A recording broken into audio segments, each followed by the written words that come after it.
All right, guys, welcome back to DangIT Prodcast, the show where we talk about video games, anime, manga. My name is Justin. I'm Aniyah. Mark. And I'm Philip. Welcome back, everybody. Sorry, I wasn't anticipating Mark. One, to jump into this podcast, and two, to show up in the intro in the way back. This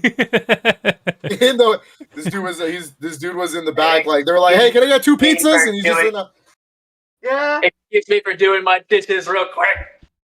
Cleaning the dishes? It sounds like you're in the kitchen. May I take your order? I am in the kitchen. I knew it. Oh, wow. Okay.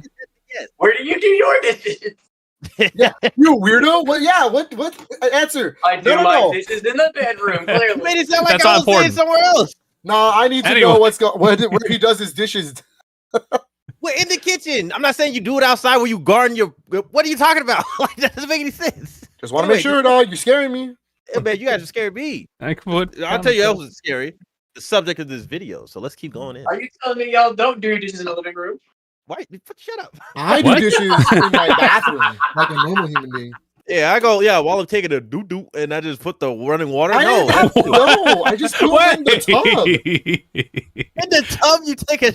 Anyway, go ahead. No, that's not. Anyway, let's get ready for some more chaos. Hey guys, let's talk about the Nintendo Switch. Yes, guys. So first and foremost, it's been a while. It's been a long while since we've done the podcast. Yeah, it's been a while. Because, I mean, like, guess Phil, especially you, Phil. Like, what was the reason that we started with this big old hiatus? Unintentionally, but intentionally. Unintentionally, because I think the first weekend was my birthday weekend. Like, we went to Super Nintendo World for that weekend, right? No, we I didn't. was gonna say like. You didn't take us. I was gonna say hint and I's wearing it. We didn't. Yeah, and I was wearing the sweater. He bought it there. He immediately left us and went immediately to the store. And not only did he buy a bunch of Luigi merch, he went in hard. I was gonna say he bought so much stuff, like it was crazy. But yes, we went to Super Nintendo World for my birthday. I had never been as being the big Super Nintendo, like big Nintendo fan here. I had never been to Nintendo World, just never had the opportunity. Mhm. So a couple of the homies, including these two, got together. They figured something out, and they took me to Nintendo World. And I was like, I didn't want to leave. Same. It looked so good. It looked so good. My new home.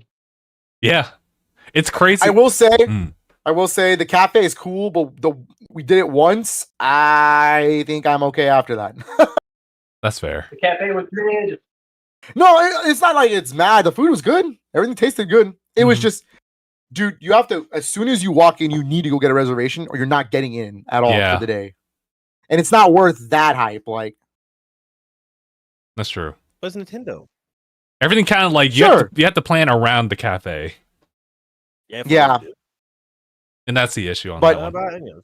It was super fun. I loved it. We also did normal Universal stuff too. We went to the Duff Beer over at the Simpsons area, which is getting removed eventually. So, might as well enjoy the Simpsons stuff now. Damn. Yeah. They're removing the Simpsons?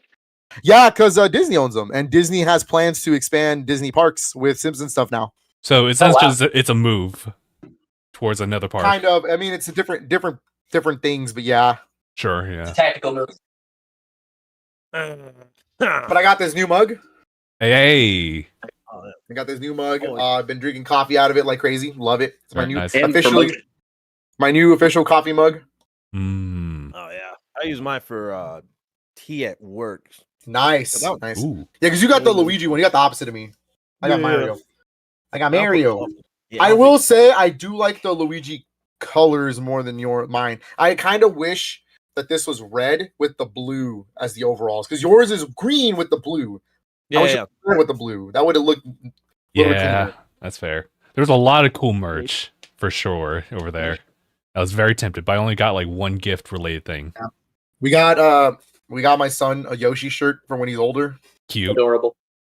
Yeah, it looks super cool. Yeah, I can't wait for him to grow up into it. Mm. And then I got some shirts too. I got a whole Mario red shirt that says like Mario on the spine here, and then like it has them on the flag. Looks pretty cool. I got the one shirt I wanted. They actually finally had it, because I had been to Universal before Nintendo World was being open, but they had a store already. So I got I use sometimes wear it on the podcast. It's the Chain Chomp with the Japanese like wording for Chain Chomp. Mm-hmm. It's blue. I wanted the purple one that was boo, and it said boo in Japanese. I got that one finally. We're Nice. back. We're so back. Yeah, I actually finally know where they come from now. Yeah, there you go. So I got one of those. I got a thing for my second job, a lanyard and a little keychain thing. Yeah. And we got some house cups for the house too. Like we got like actual like normal dinner cups. Katrina and I have a Yoshi one obviously, and Katrina got Toad. Cute. Blessings. Oh, I lied. Katrina got a Boo shirt too, but hers is like there's a bunch of Boos, and then it says Super Nintendo World. Mm-hmm. Oh yeah. So we were living, bro. I was so happy. It was so fun being over there. Mm-hmm. Mm-hmm. And then if I recall, another one, actually, yeah. So the following weekend after that, and for that entire week, my internet was gone.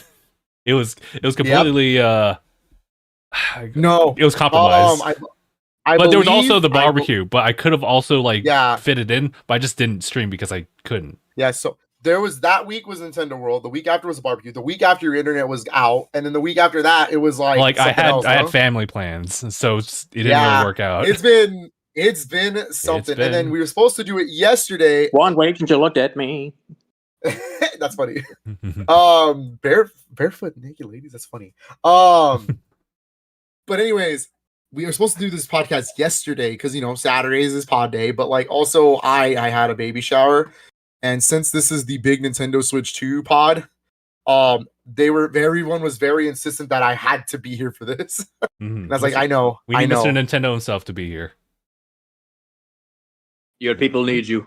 I know. So we pushed it to today. Mm-hmm. We here. We vibing. So now that we're caught up, essentially what this whole podcast episode is going to be, it's just us talk about Nintendo, like Switch 2. Since the unveilment on Nintendo Direct on Wednesday, all the way to like where it is currently, which has been unprecedented. This is fine type of situation, and it's actually a developing thing like right now as we speak. So we're still kind of left in the open, but we have a lot of impressions so far. And I guess we'll start. Literally, a Nintendo is just sitting around in a burning building, going, "This is fine." Basically, yeah. And so pretty much we're going to just go over like Nintendo Direct in chronological order from like what's been shown off towards like what's been kind of like showing up online as far as like how our prices and pre-orders being like handled, because that's a whole thing.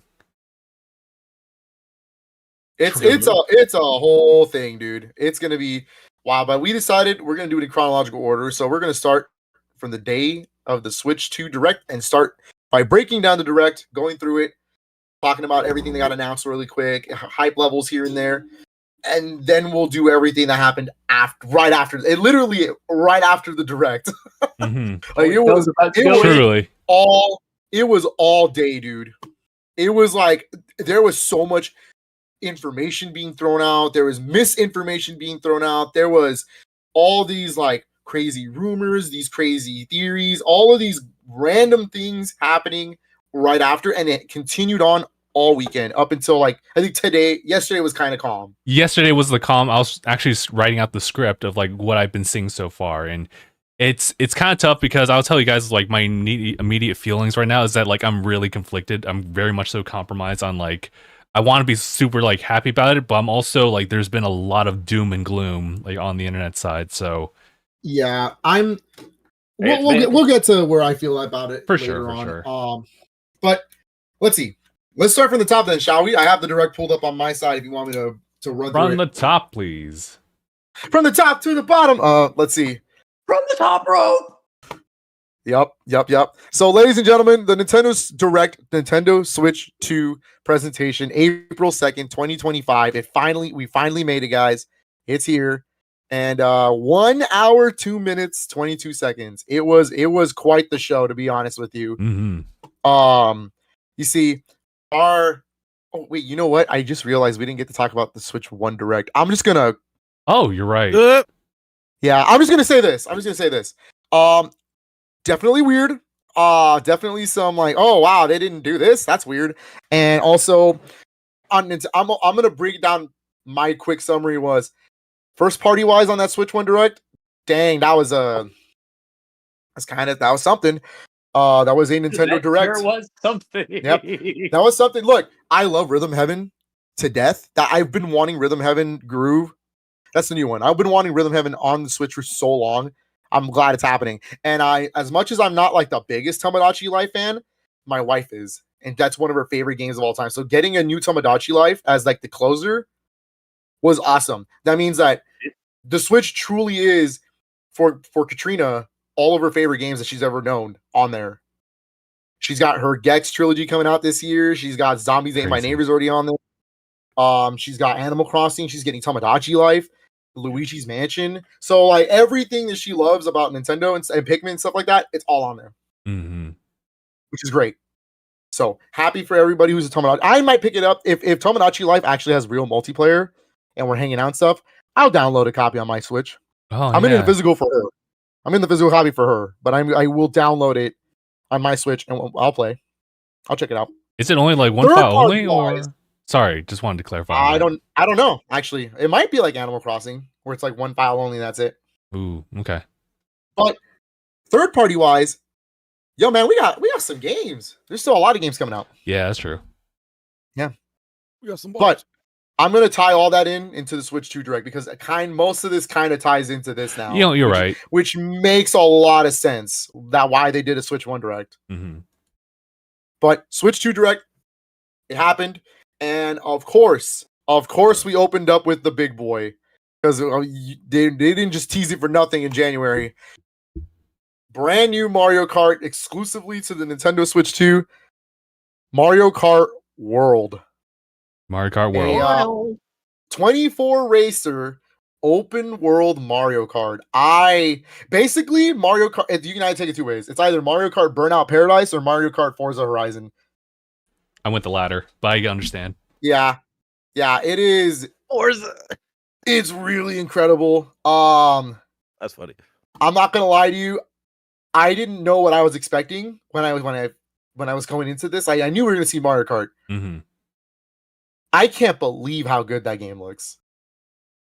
Yeah, I'm like, I wasn't sure how much more you could do after Mario Kart 8, and obviously, I need to stop trying to like judge Nintendo on how to with your game. Yeah, like because Nintendo has this. This is the biggest thing why like Nintendo still exists to this day. They have a knack of keeping the same franchise and somehow, some way, still revolutionizing the actual genre of the game, even though it's the same series.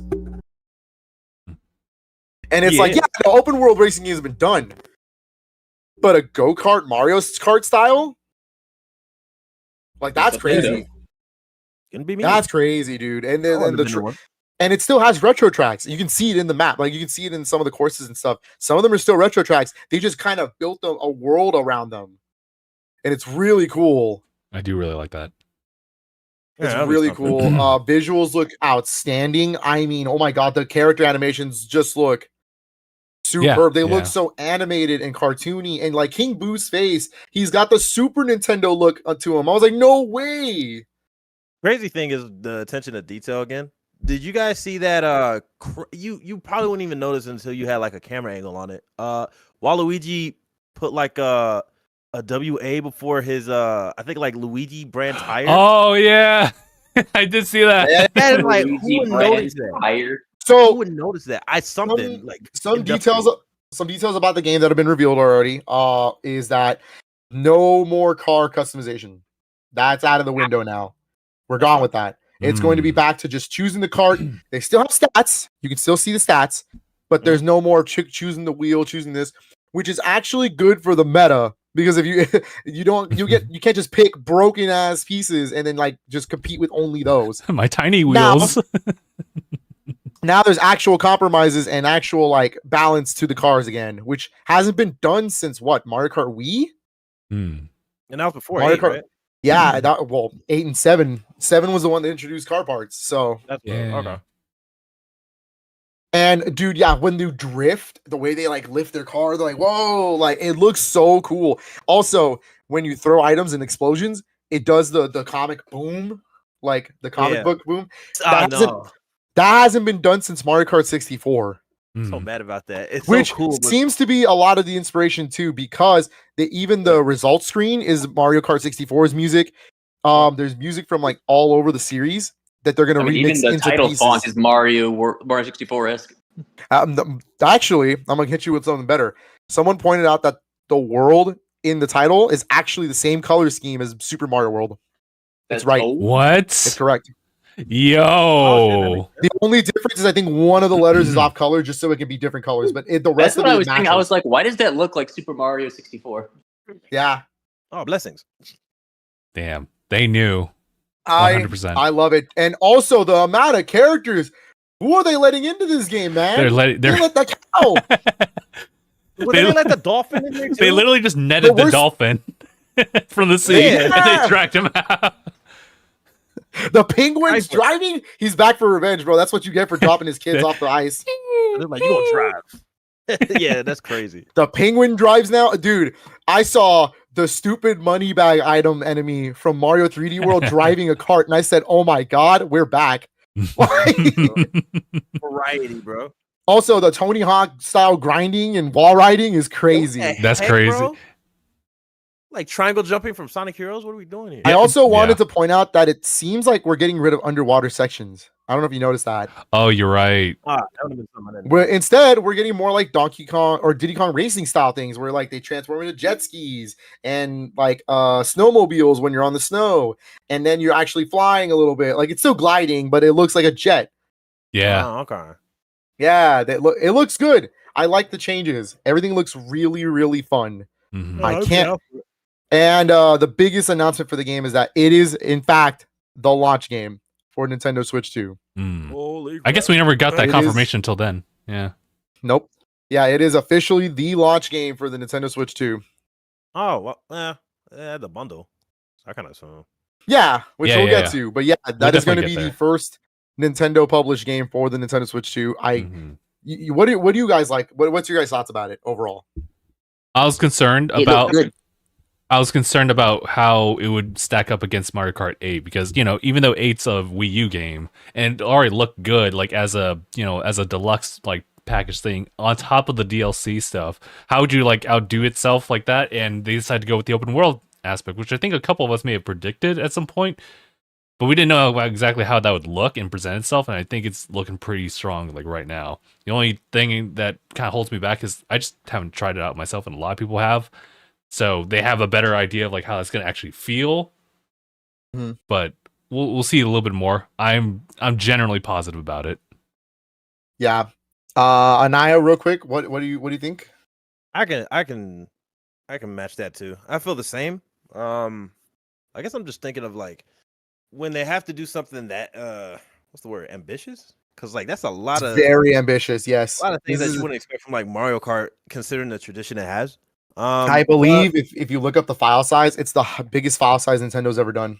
Yeah, that is gonna be crazy. So I guess like compromising things that people didn't want to, be taken away, like from 8.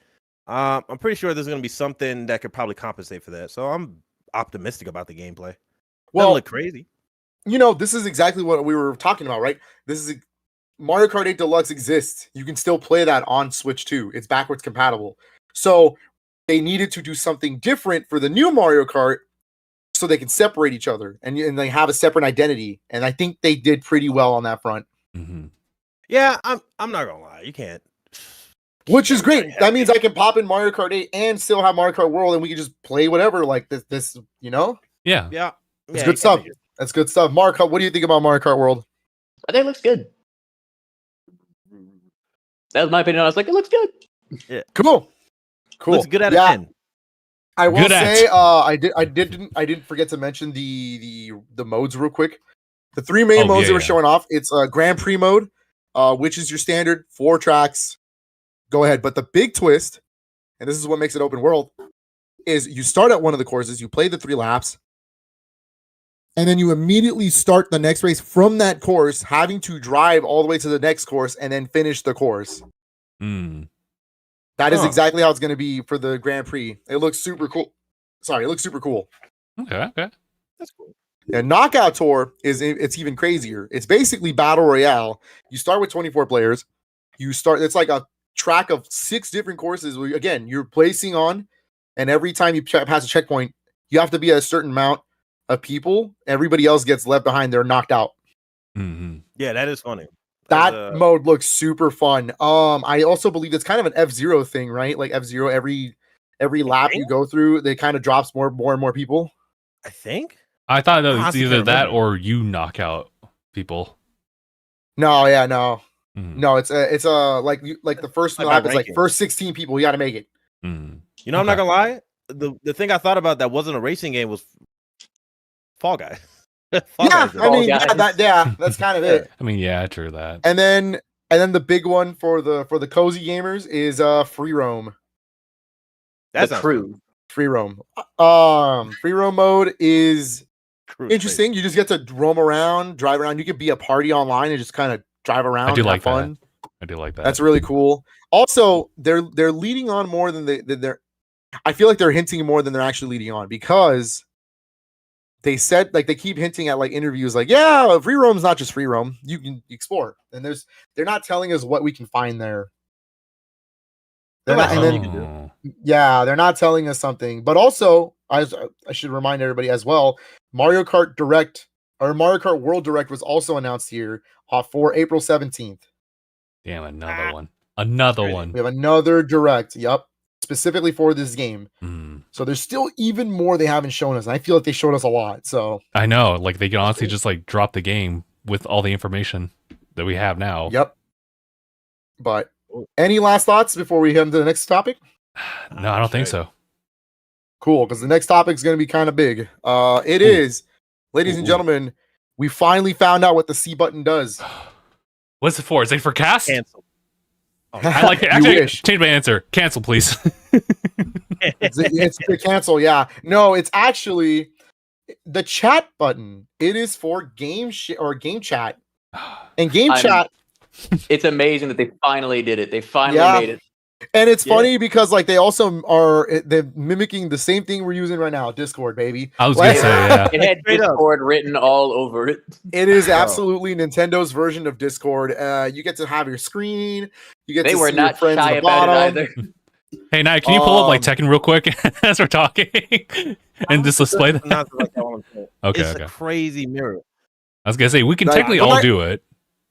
Yeah, so technically everybody can have access to this game or game chat. It's normal party chat. If I'm breaking it down to the simple layman's terms, it's party chat. Mhm. Nintendo finally caught up with the times. This is one of the big things I wanted. I know that we talked about what there was some things that I wanted out of the Switch 2, and there's more social features, and here we Mhm. are. I'm actually really happy about this because, you know, I'm not gonna lie to you. I like just hanging out with friends, but sometimes we can't hang out all the time, and I like the idea that we can share our screens even if they're running at 10 frames a second. Hilarious. But I do have Comedy. to point out. I do want to point out. I want to specify 2 things about this. One, I'm very glad Nintendo's at least honest with us and showing us what it's gonna look like, Mhm. instead of us Yeah. thinking it's gonna look better, and then we get to it and I'm like, what Smooth. is this? It's like what? Yeah. What the fuck is this? What if this is a thing where it's like- But two, think Go ahead. about what you have to go through on Discord to even use that kind of feature. I was going to talk about that too. Yeah. Like, you have to have a capture card. All right. You also have to have a remotely PC. share the. Yeah, you have to have a PC, and then like actually do all that. And even then, if you want 60 frames a second, you got to pay Nitro. Oh yeah. True. Yeah. True that. Oh. So, yeah, like this is cool that the Switch 2 has this built in. Yes, it doesn't look pretty. No, it doesn't look amazing. Mhm. But I can't deny that it's kind of cool. Yeah. Essentially, they've It's a good made concept. they streamlined that entire process. Everything you would need for Discord sharing is all on the console, including Yep. voice stuff, which I don't think we really talked about. Phil, how in the world are we going The to mic talk is to on the people? top. Spoiler, but yes, you're right. Wait, Did he say Discord? That'd be crazy. got Instead, the, it's just a Discord app on Switch. See, That's what I was okay. thinking. Honestly, what I was thinking it was is Discord integration. Which is not No. bad, actually. Not bad. But they were Nintendo like, would never let you like pay for someone else. Yeah, no. "Oh, yeah, you're right. You're right." Sure. But yeah, But there's a mic. no, if you're referring to the mic, yeah, the mic is on the console. It is a little dot next to the Ooh. game card slot. Little guy. I got called out And- in real time by that because I Right, was like, "Oh, I can't wait to hear everyone's background noise." They immediately said, "Like, Oh, oh yeah. no, we have Canceling? voice Yeah. canceling." I was like, "Oh, they got me." You can thank They got you. NVIDIA with that. They got you. I was gonna say that's cool. But and we'll get to Pro Controller things later, but the Pro Controller has an audio jack, so you can just put a mic in there and just call it a day. You know, you don't have to Oh, you're right. you don't gotta deal with all that mic crap. I didn't consider that. Yeah. Yeah, so No. it's good. This is good. This is a good thing. I like that we're having ways to talk to friends online on a Nintendo game finally without having to open Discord all day, which I don't mind doing. It's not an issue. It's just so much easier ways to do this. But can you do this? I'm just It's can the you do talking people. yeah. Right, Yeah. But it's really cool. I'm on the scene right now where they're showing off what game share looks like. Yeah, the games look like they're running 10 frames a second on everybody else's screen, but it gets the job done. I feel like it gets the job done. Also, yes. Hold on on. the about Nintendo Treehouse, they Yeah. actually showed a segment where they were playing Force. I see the vision, ladies and gentlemen. I see the vision of this game chat for Nintendo games. All right, because they showed them playing a game of Legend of Zelda. A Legend of Zelda: Link to the Past, Four Swords, Oh yeah. You're right. and they were playing the Four Swords mode with all four players, and you could see everyone's screen because Game Boy, you're on different screens. Mm-hmm. And I was like, I get it. I see the vision, Uh-huh. which is really cool. And it didn't look as terrible as the video made it look. That's Mm-hmm. why I I'm gonna think- hold on. I think I I think granted, That's Okay. Game this Boy. is a 32-bit game on a Yeah, on a Game Boy Advance. Word. So maybe that's why it didn't look as bad. Maybe it looks worse with more modern games. But Okay, yeah. I like the idea that we can do that kind of stuff. We could play multiplayer games together and not just like normal Splatoon, or like we can see our own screens and see what's going on. Isn't it because of the demand of the game? What if it's like that? Or if I all these think people are running their so game in too. like the highest setting? If there's games that can offset based off of what setting you have, because remember, this console can go up to like 4K. What if Which is- everybody wanted like yeah, the we'll highest? get into that too. It's some balance between that. So there's probably gonna be some compromise, and then also an update. This thing could be updated as we go along. Yeah. So something like Yeah. that. Could True be enough. Yeah, it's very true. There you go. But it was really cool to see that. And then they hit us with this bad boy here. I'm gonna keep scrolling just for a little bit because they did say it doesn't have to be the same game. Y'all can be playing different games. We could just be Appreciate hanging that. out in the room playing. Yep, I appreciate that too. I very much appreciate that. And I love how they were using like that one dude that had to be different and was playing retro NES games while everybody else is playing Switch games. Pretty funny. That's me, by the way. That I was would gonna be- say, Phil felt so represented. so targeted. Scrap it. that guy was base, bro. He was playing Balloon Fight while everyone was out here playing Animal Crossing. Yeah, let me go Sick. clean. Very sick, dude. But you can do normal basic functions, pull up their screen on a larger screen, have theirs like the main priority, have yours the main priority. Heck, you can even display it to where it's just your screen. You don't even have to see theirs. No one's there. I Oh, love yeah, my yeah. friends, but I don't want to see you. Not, Yeah, not you can that just much. be on a chat. It doesn't have to, you can just be in chat. You don't have to have your screens up. True that. Or even like their screen. You can actually expand your screen all the way out and it's just like forget everybody else. Like you can just talk to Oh, them. yeah. Yeah, that's good. That's good and it's convenient. And your screen, this is the big important part. Your screen is not compromised. Your screen will run at the resolution and native like frame rate that you are setting to it. Very nice. Yes. So that's good. That's a very important part here. Mhm. But then they introduced this bad boy.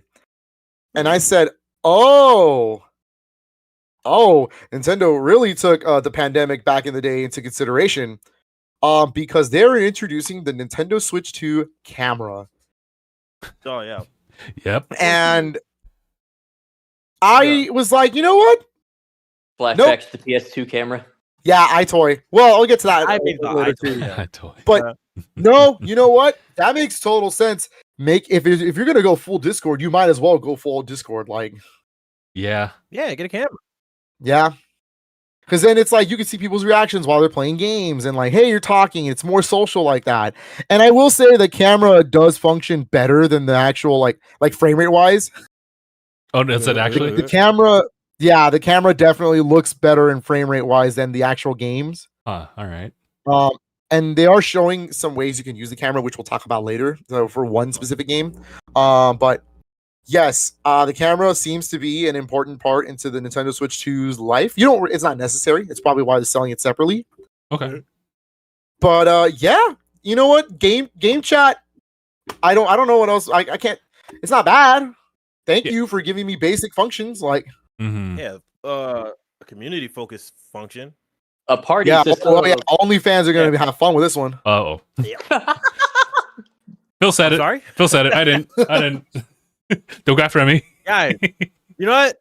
I mean, that cancel joke is a little more true than we thought. You just get canceled in that way if you have a camera. Well, consider the fact that they immediately also brought up the fact that parental controls on that one, and what they didn't also cover was the fact that like this will be all like ready to set up like when you boot up the Switch 2. So like even when you have like a big like friends list, you can actually filter out who you want to actually like be able to speak to, who you want to see. So like even amongst that. In the parental controls, yeah, that's really cool. No, like here's the thing. It's been in my mind for years. Nintendo should have these functions ready to go. You know, it's really up to the parents to teach their kids how to use these things. Like, hey, be smarter about this. So the fact that they took parental controls finally into consideration with all this, like, cool. That's how you guide everything. I already thought Switch parental controls were really good in terms of like how it works. I think adding this on top of that too, and I think they showed it where you can actually look at the people your like kids are talking to, and you can actually like write a sub name to them. Like it could be like, "Hey, Nick from soccer." You can write that down, or "Hey." That's incredibly parent coded. It's very parent coded for sure, which is cool. That's great. You know, unfortunately, I'm later in life. I'm gonna have to use this kind of stuff, so I guess I better learn now. Bro. You know, I guess I better learn now. I wanted to point out, I think Mark was going to say it, but you know, like other consoles have like already adopted like this type of feature like in the past, and this like Nintendo Switch tried to do that, like Nintendo Switch 1, and we all hated that. So I'm glad that they decided to like up the ante. But I will say those like lobbies back then, Xbox 360, Xbox One, they were also pretty solid too. Those Sea of Thieves days, Mark?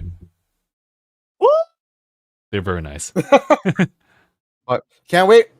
This is cool. Good stuff. I will say they did say you do need Nintendo Switch Online to use game chat. There's a bit of contention there too. Yeah. Well, not for the first year. Base price. You actually there's some misinformation going on online that people are like, oh, you have to have the expansion pack to use this. No.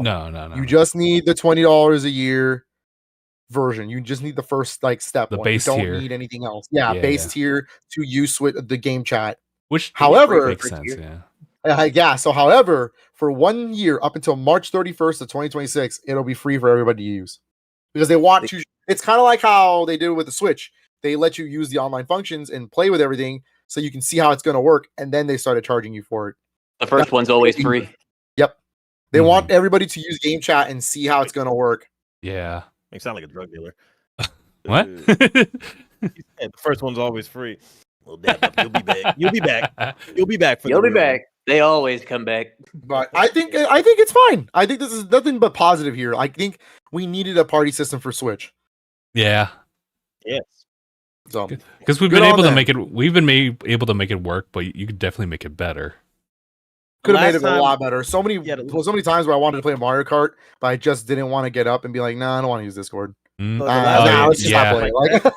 It's the extra steps, Yeah, we used our phone when we were talking about like what we were finding playing Zelda. Yeah. Nice, get into it. We were just messaging each other. Yeah, we were just messaging like, hey, I went this way. How about you? Now we could, if there is a new open world Zelda in the future, we can sit here and go open up our game screens and be like, well, I'm actually this way. How about you? And you're like, yeah, no, look at this. Like, yeah, I think we used Facebook Messenger or like we were using Messenger. Yeah, like bro, it's pretty optimal too because you know, like with Sephi's situation, like she has like her laptop, or you know, she would rather maybe like just sit on the couch, like in the living room, and she can still communicate with us because the mic's literally right there. Yep. Yeah, I can't wait to see I want to see the quality of the mic that's on the console. Yeah, we'll as far see as like them having too. like their nose gate and everything. Same thing. I want to see the quality of the mic too. And that noise cancellation that they got, I'm like, oh really? Plus, their Pro controller has an audio jack. Yep. So it's gonna be good. And obviously the Switch 2 has an audio jack as well, so you can just plug a headphone into True that. that. Yeah. Yep. But next they started talking about they called it something different.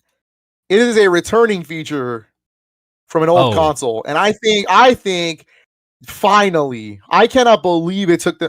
Granted, I get it. Games are a lot harder to program with nowadays, so obviously this was going to be, missing for a long time. But I can't believe they actually brought this back, ladies and gentlemen.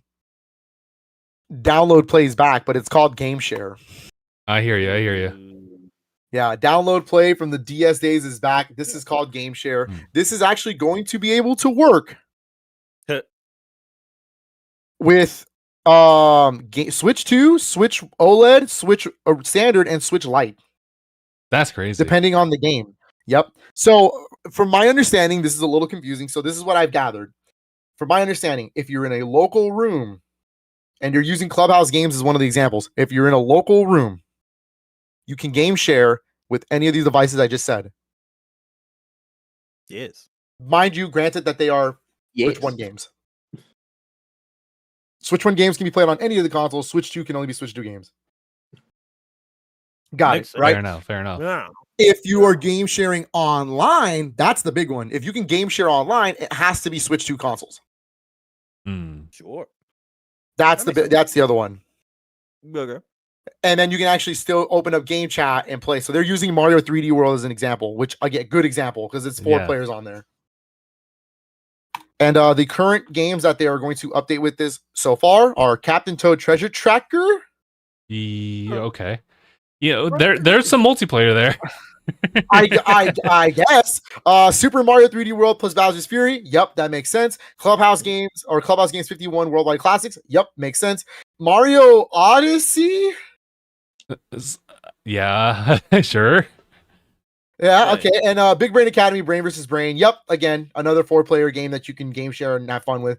Makes sense. They said more games will be selected in the future for these updates, and future Switch 2 games will have this as an option as well. Good. Okay. Good. Game share is good. I mean, I don't know. There's nothing wrong with it. Like, yeah, you're sharing a game. Like, what? Yeah, you get to download play again. We brought it back. The only thing you could do to mess that up is like you have a time window. You can only game share for 15 minutes. Yeah, that would be dumb. No, Yeah, then why would they do that to 3D World? You'd play the whole game. I can't think of anything that'll downgrade that. Yeah.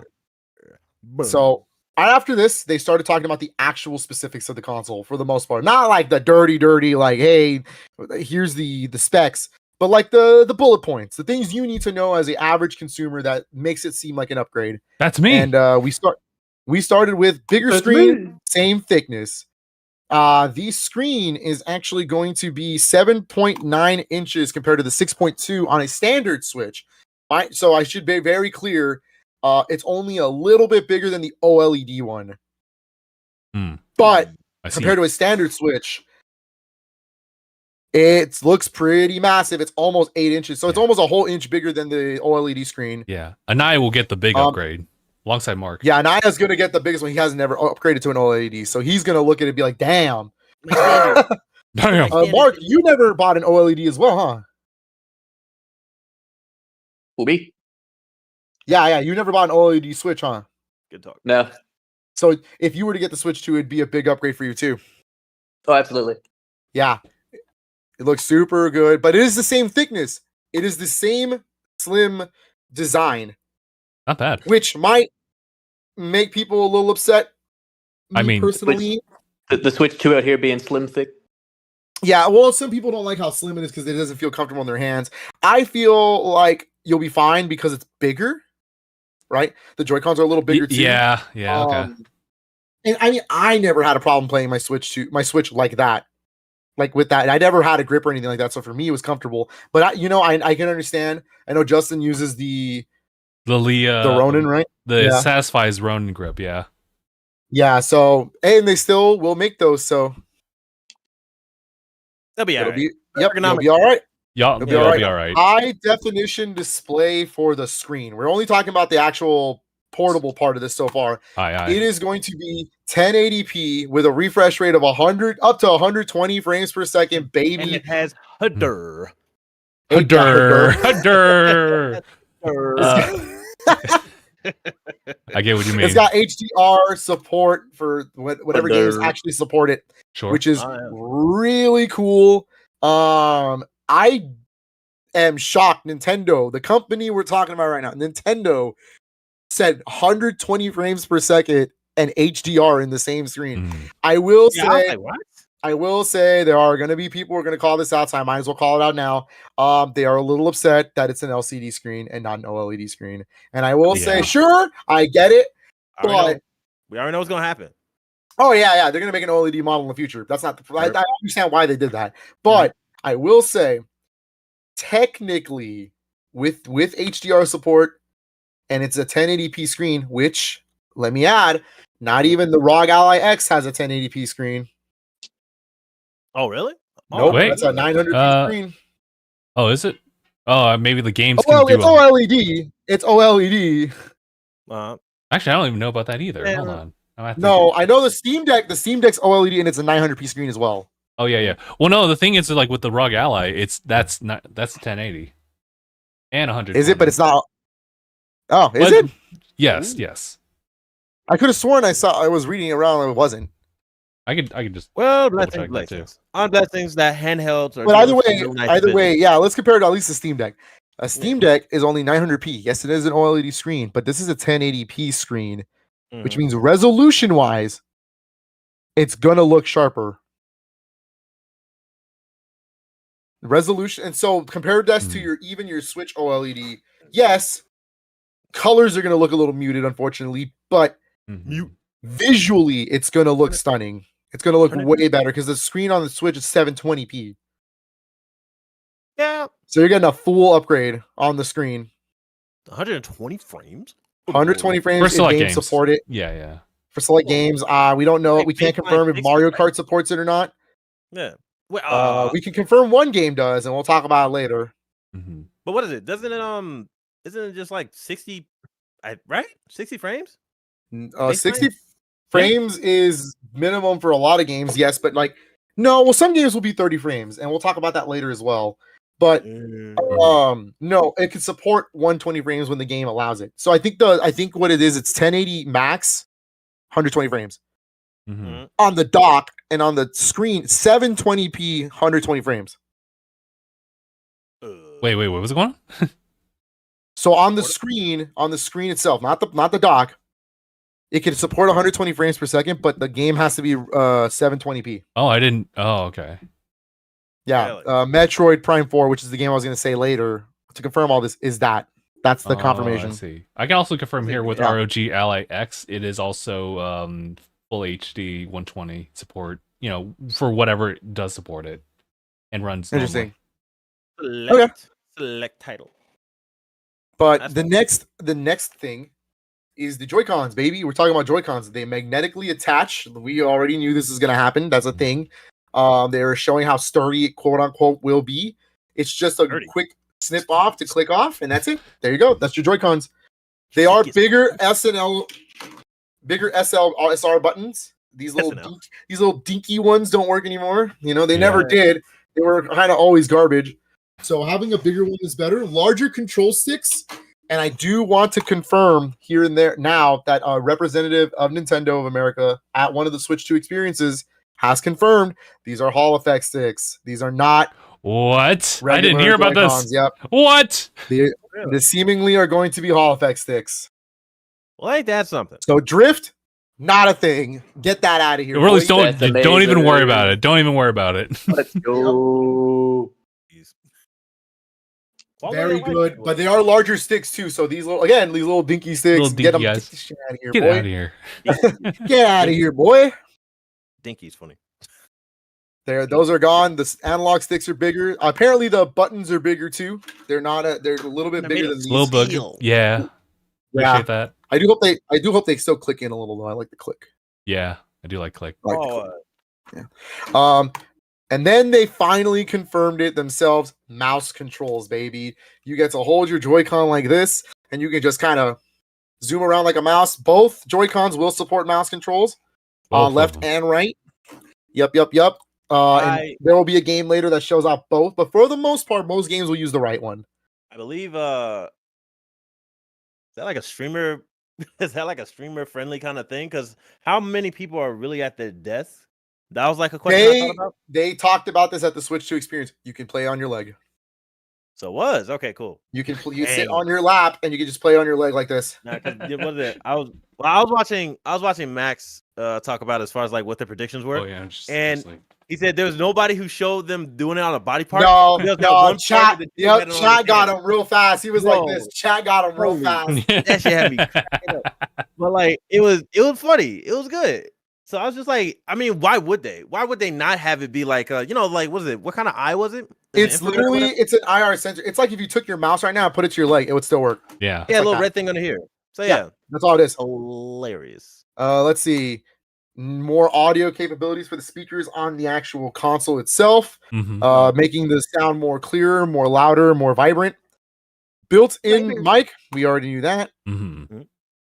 Right, that's a thing. The built-in microphone is going to be on the right side. Noise cancellation. Support for 3D audio, baby. That's a good one. PS5 already has this. Series X already has this. So the fact that Nintendo Switch is catching up, good. 3D audio supported games are here, especially if you have headphones. Hilarious. The new stand looks a little scarier than my OLED one, but apparently it's tougher. So yeah. Good. Oh, more range. You can go really low on that thing. I don't know why, but 2 USB-C supports. One on the bottom, one on the top. The bottom's typically for the dock. Yeah. But you can still charge it with it. And then if you're playing in tabletop mode, that's what that top one's for. You can plug in a top there and still charge.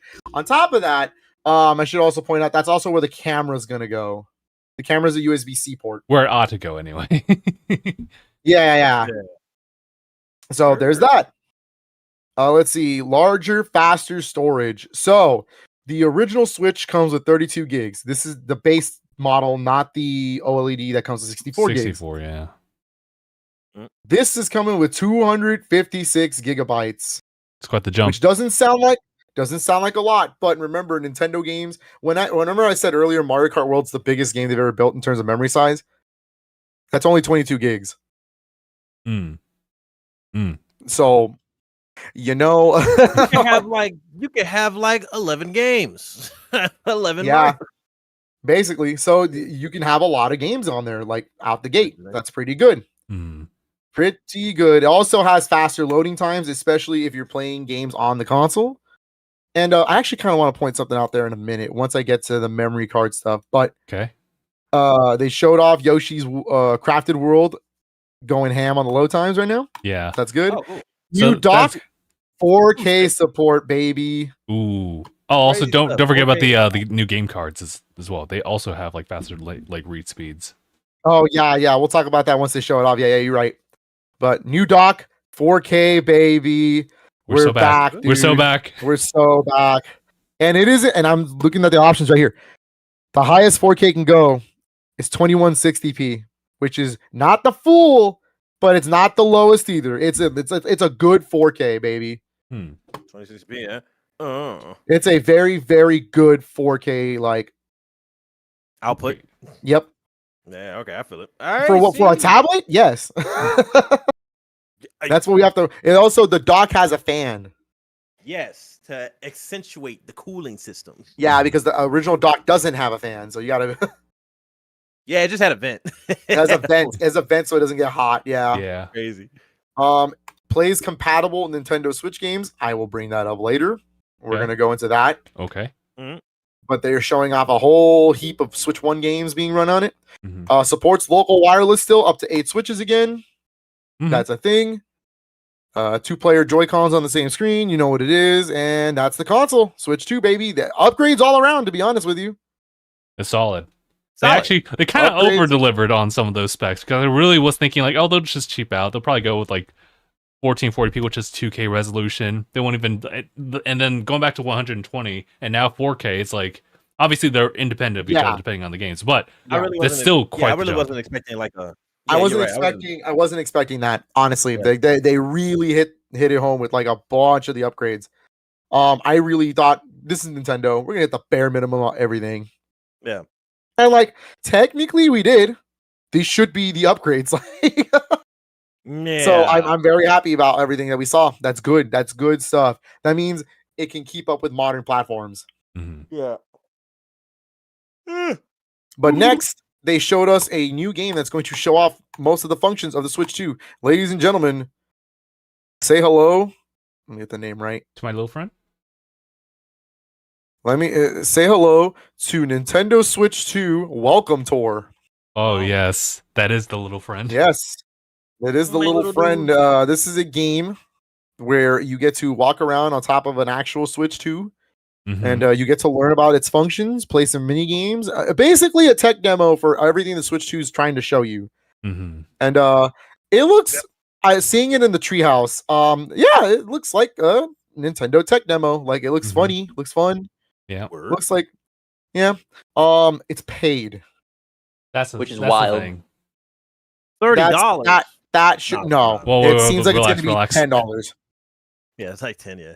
It seems like it's going to be $10, but even the fact that it's $10 is like Or just Holy pay. crap, you- Period. Yeah. paid. Period. It was like whoa.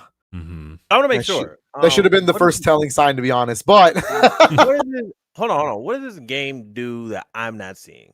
I really want to know. there's like mini games and stuff in there. Like, okay, so the coolest mini game I saw was in the treehouse, where it actually teaches you what 4K is, and that it tells you, do you want to see what the original Mario 1 resolution wise would look like if it was running in 4K? And it's like it'll play Mario 1, but it's the smallest little thing in the world. It's like this big, and it tells you to play 1-1 like that. Because that's what original resolution was on NES compared to 4K. And it says, here you go, play it. And so you do. And then you do, yeah. So there's like little things like that. It shows you a lot of the mouse functions. It teaches you the internals, what's actually going on. What, like, you know, like, hey, how does the magnets actually work? Why is it not doing this? The vibration, the HD rumble, how does it work? Stuff like that. I want So to all also, of it's really I also want to go highlight ahead. Aniyah. Like you can there's a digital foundry mini game where it's like, see the number of frames that are like passing through this image. Did you Yep. guess it right? Oh boy. Oh. Good. You can it literally, I told Katrina, I was like, when this Switch 2 comes out, I'm gonna teach you what frame rate is. Oh my Oh goodness, god. Because she doesn't, she's someone who like doesn't play games like that often. So when I say, oh man, this is running at 30 frames, she's like, I don't understand. Hmm. Where the They look frames the at? same. They look the same, and I'm like, Okay. I love that you have that. It's still. I wish I still had that. I wish I had that innocence. I I wish Yeah. I didn't know. Summer child. I wouldn't be so damn bitter. That's But funny. yeah, they showed this off. It looks all right. Like it looks like, oh, okay, cool. Like we all initially thought, yeah, this will be a fun little pack-in game. That's cute. And then they said paid digital download, and I said, what? Is it? How many Like gigs? what the? I was gonna what say the what's 20 hell? gigs. Like here's the thing. This is one of those games where I'm not offended that it's a download, because Astro's Playroom's digital technically. There's no physical for it. Mhm. That was free, right? Yeah, Yep. but it was free. That's the difference. Free 99 for Astro's That Playroom. was free compared to, I think they're gonna charge $10 is what it quit. The Japanese price is already out. It equals to $10 here. Hmm. Which Okay. isn't too So- bad. It's not I think- terrible, but the fact that it's still paid is pretty dumb. Pretty interesting, eh? Mhm. Pretty dumb. Next on the docket, they showed the game cards, as Justin was referencing. So Oh, they are okay. going to look exactly the same. The only difference is that it's going to be a red cartridge, which, you know what? I kind of like. I kind of like the red cart. They're It's leaning scary. in on that. Cool. Red means caution. Wait, hold on. Do you think it's gonna taste the same way? It's cherry flavored. Oh, that's dangerous Here's though. the boogers, like Get yo, Gabriel, get away from that. tasted like rid of- if it had like a nasty little Mario flavor taste to it, that'd be- Kart. Oh no. I will do the first lick when Mario Kart World comes out. Oh Wow. god. crazy. Oh god. Yeah, I Give have me your, to. hey, give me your Yelp Um, review. Yep. But Switch 2, that's a thing. It's real. It's happening. Jeez. With the cartridge, it's red. Everything looks the same. This is the big kicker to me. The next thing, additional storage. The Nintendo Switch 2 only supports micro SD Express, which is brand new. It's new. It's only been out for like a year or two. Oh my god. Yeah, I never heard of it until then. Same. It's basically micro SD cards that have faster reading. That's it. That's all it is. It's nothing crazy. They're just micro SD cards that can load and read and download faster. Load and speed, like everything's just fast. Like everything reads faster. Nintendo Switch 2 will only support micro SD Express. Micro SD normal, out the window. You cannot use it on the console. Don't even do it. Which is unfortunate for me. I bought a 1.5 terabyte for my Switch, thinking that I was going to be able to use it for the Switch 2 in the future. And they only make 1 terabyte. That's the highest it goes so far. Yeah. Hilarious. And that 1 terabyte sold out. Funnier than that, this morning they restocked it. It's gone. It was gone in 10 minutes. Dang, scalpers. Learn to juggle, everybody. Juggle your data. Yep, because it's gonna be a mess. But micro SD Express is still new, so it's just like micro SD when it came out. When the Switch 1 came out, micro SD was still happening. There wasn't anything higher than 500 gigs. So you will see new manufacturers and new micro SDs come out all the time. Sure. So yeah. So for now, we're just gonna have to play it by ear. Micro SD Express, that's the one they're gonna use. I will say, at least there's a 1 terabyte option. Yeah. It does support up to 2 again. Oh really? Switch 2 will support up to 2 again. Data transfer. If you're planning to never use your Switch 1 again, which was my idea, Switch transferring your data to Switch 2 is the option. You can transfer all your saves over, it's your save, digital games, and more. That's how you do it. Yes. Okay. Yes. Pro controller, baby. That's the Pro next controller. one. It looks the same, but there's some key differences. It's not glossy anymore. No transparency either. No transparency. It's all nice and just one shell. There's a C button to connect. The buttons are two-toned as well as the Joy-Cons. They have two-tone colors. Mm-hmm. So it's black with white on the Pro controller, while the Joy-Cons are black and blue and then black and orange. Yep. Okay. Colors. Yeah. So the buttons look kind of the same. I am hearing from people who have been playing with it at the Nintendo Switch Experience that the D-pad's a little bit better. Thank God. But they have two extra buttons on the Yeah, so the back, so Nintendo, I couldn't believe, this is the generation we're living in. Nintendo is the first one to standardize this on a normal controller. This is not like an elite controller or not like a third-party controller. Yeah. This is a normal standard controller option for your Nintendo Switch 2, and it's going to have a GR button and a GL button for your back buttons. Oh yeah. Hilarious. That's interesting. I am a person who does not care about that stuff. That for me, I'm not going to really program anything to it. They are reprogrammable buttons. You can do whatever you want with it. They're probably taking notes from the Xbox Elite controllers. Probably. I'm not. For me, it's whatever. Yeah. Yeah. I'll just program them both to be the home button. I'll be that guy. But other than that, and that's very smart. Wow.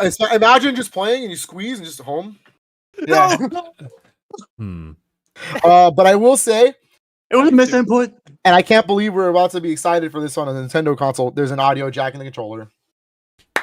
Say less. I can't wait to put in my 2002 Ed headphones. Oh boy. Yeah. It should work with headsets too. So that's probably that's why. Normal headsets should be supported, yeah. I also heard from the grapevine that their Bluetooth audio capability is going to be better too, so. Oh, solid. Put a dongle on there.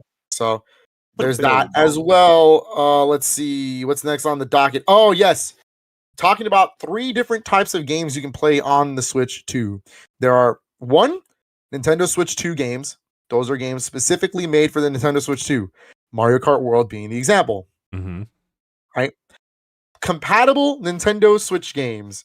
These are Right. games from the Switch 1 library that can just be played on the Switch 2 as is. There you go. You play it. Yeah, you There's just no slot it. That's it. Depends on the game. Might get an update here or there, but like realistically, if I put Doom 2016 on this console, it'll play like the Switch version. So it's not going to get like an upgrade or anything like that. Calling it now is when they get to the end of the Switch 2's lifespan, they're going to make every game they can compatible. Yeah, maybe for sure. We'll get to that in a minute, Mark. They actually have the compatibility list up. Oh, shit. Yeah. Spoilers. Yeah. Spoilers. And then the third type of game, Nintendo Switch 2 edition games. Oh boy, here we go. So, Here we go. Here we go. So, Lock it. these are going to be Switch 1 games that are going to receive a substantial upgrade, not just an update, an actual paid upgrade for those games. And they add, paid's the big word here. Paid for a lot of these games, there's actual new content. So they started with Super Mario Party Jamboree. They kind of teased it in the game chat presentation part. But Super Mario Party Jamboree is going to be officially called Super Mario Party Jamboree Nintendo Switch 2 Edition plus Jamboree TV. You'll love to hear it. Really rolls off the tongue. Right? It's giving me plus Bowser's Fury. A lot of these are going to be called that, yes. Basically, you're adding in a bunch of Switch 2 functions into Mario Party Jamboree. There's going to be mini games that utilize the mouse. Those look really cool. Yeah. There's going to be mini games that utilize the mic. It's going to be pretty cool. If you have a Nintendo Switch 2 camera, you're going to be able to play mini games and modes that are based on like the camera. And also when you're playing Mario Party, you actually get to like see everyone's face and like see the reactions as you steal their stars and their soul. So many good memes are going to come out of this. Oh no. The gang's all here. I can't wait for someone just going ape shit and just destroying their camera. Yep. My other favorite, they did confirm that if you're playing in a same room setting together, one camera can be used for all four. It'll actually show different faces. So that technology is actually really cool. And if you're playing online, and if you're playing online, you can actually obviously have your own cameras. You can still do it. So, yeah. Pretty basically, yeah, that makes sense. Super Mario Party Jamboree is super recent, last year. Yeah. I don't see why they wouldn't make a Switch 2 version that has more functions. And Mario Party Jamboree is considered one of the better Mario Parties right now. So why make a new one when it's recent? They can just add to it. To be fair, I wasn't expecting that. So I'm glad that they decided to just kind of go back and just add additional stuff. And they kind of went ham on all of it. Yeah. I'm sure everyone's wondering, but what's the catch? Well, you got to pay for the upgrade. Of course. How much is that upgrade, Phil? We'll talk about that in a minute. July 24th is when this releases, by the way. Oh, wait. Oh, 24th? For Mario July Party? 24th for Mario Party. Huh. Okay. The week after another game we'll talk about later. Oh. Yes. But this is a July 24th is the release date of this Switch 2 edition of Mario Party Jamboree. For people who own the original game already, you can just buy the upgrade pack and you're done. You don't have to go out of your way to get something else. It's just the upgrade pack. And I will talk about pricing as soon as we're done with this segment, because there's some other games that are getting it, and there's a reason why I got to talk about the other games first. Okay. Because then they started showing off more games that are going to get Switch 2 enhanced upgrades. Now, when I say these, you have to understand what I mean. These are going to become official Switch 2 games, basically, with this upgrade. So the next two games they showed off was the obvious ones, right? The Legend of Zelda Breath of the Wild, Nintendo Switch 2 Edition, and The Legend of Zelda Tears of the Kingdom, Nintendo Switch 2 Edition. Of course, these were going to be on the list. I don't know why you didn't, anybody was like, if you had any doubts, here they are.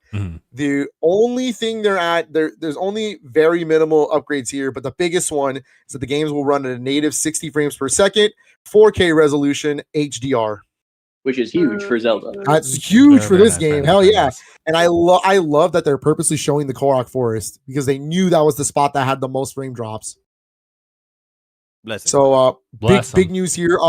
They're adding Zelda notes. Also load times. Oh yeah. They did compare the load times to the Switch 1 version. It was fast.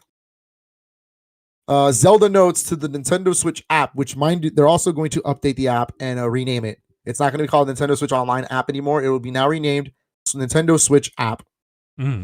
Yes, because it'll be for both Switches 1 and 2. Genius. Nintendo Switch Online membership is not required to use Zelda Notes. So it's basically it's like a second screen and how can I put this? You ever had the Microsoft Surface?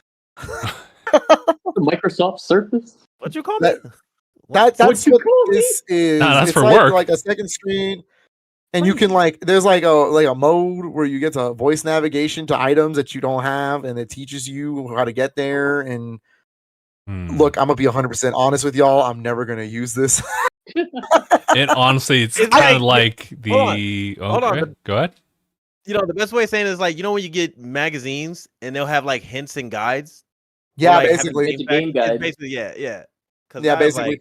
I will say there is one feature on the Zelda Notes that's cool, and it's for Tears of the Kingdom specifically. Sharing your creations with QR codes. Oh yeah, that was cool. That's cool. Like Venmo. That's really cool. Yeah, that's cool. I will say that's really nice feature to have.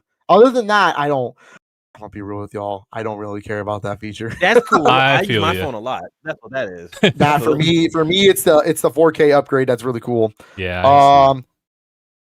And how thoughts on the 3 games so far? Mario Party, the 2 Zelda games. I appreciate Mario Party. Both Zeldas definitely needed that like update to it. That's pretty much how I feel about it. Just like as far as the enhancements. Yep. Yeah, I'm with it. I don't really have a huge problem with it. Cool. Mark? Mm-hmm. I mean, I've been saying for a while the Switch needed these upgrades, and so I'm glad to see Nintendo actually fully went through with it. The 4K was something I said that if they want to compete in the main market, it's going to have to be a thing at some point. Yep. And sure enough, they were feeling the exact same way as I was saying. Yeah. Cool. All right. Next game, they also showed off a Nintendo Switch 2 edition for Kirby in the Forgotten Land. I did not think I was going to see this today or that day. This is officially titled Kirby in the Forgotten Land Nintendo Switch 2 edition plus Star-Crossed World. This is going to be, again, same kind of thing with Zelda, 4K resolution, 60 frames per second, HDR support. But this is actually getting an actual story content, brand new remixed levels from the game that actually tell a different story. So new Justin's content. eating. Yeah, this is good, brother. I'm eating. Kirby in the Forgotten Land is my favorite Kirby game. So like seeing this, it's I tried it pretty out. It was solid. good. It's phenomenal. Next on the docket is the one everyone suspected was going to be here, and it makes sense with the timing. Ladies and gentlemen, Metroid Prime 4 Beyond is going to be getting a Nintendo Switch 2 edition. It's starting to look like Halo in the 4K. We knew it. We knew this is going to happen. You know, it's way too late into the Switch's life to be releasing this as an exclusive. The only really big functions is that you get mouse mode for aiming, which is duh. That makes sense. That makes so much sense for a first-person shooter. When Splatoon 4 eventually releases in life, that will be the sweatiest things I've ever seen in my life. Or even Splatoon 3. Oh, gross. We'll see.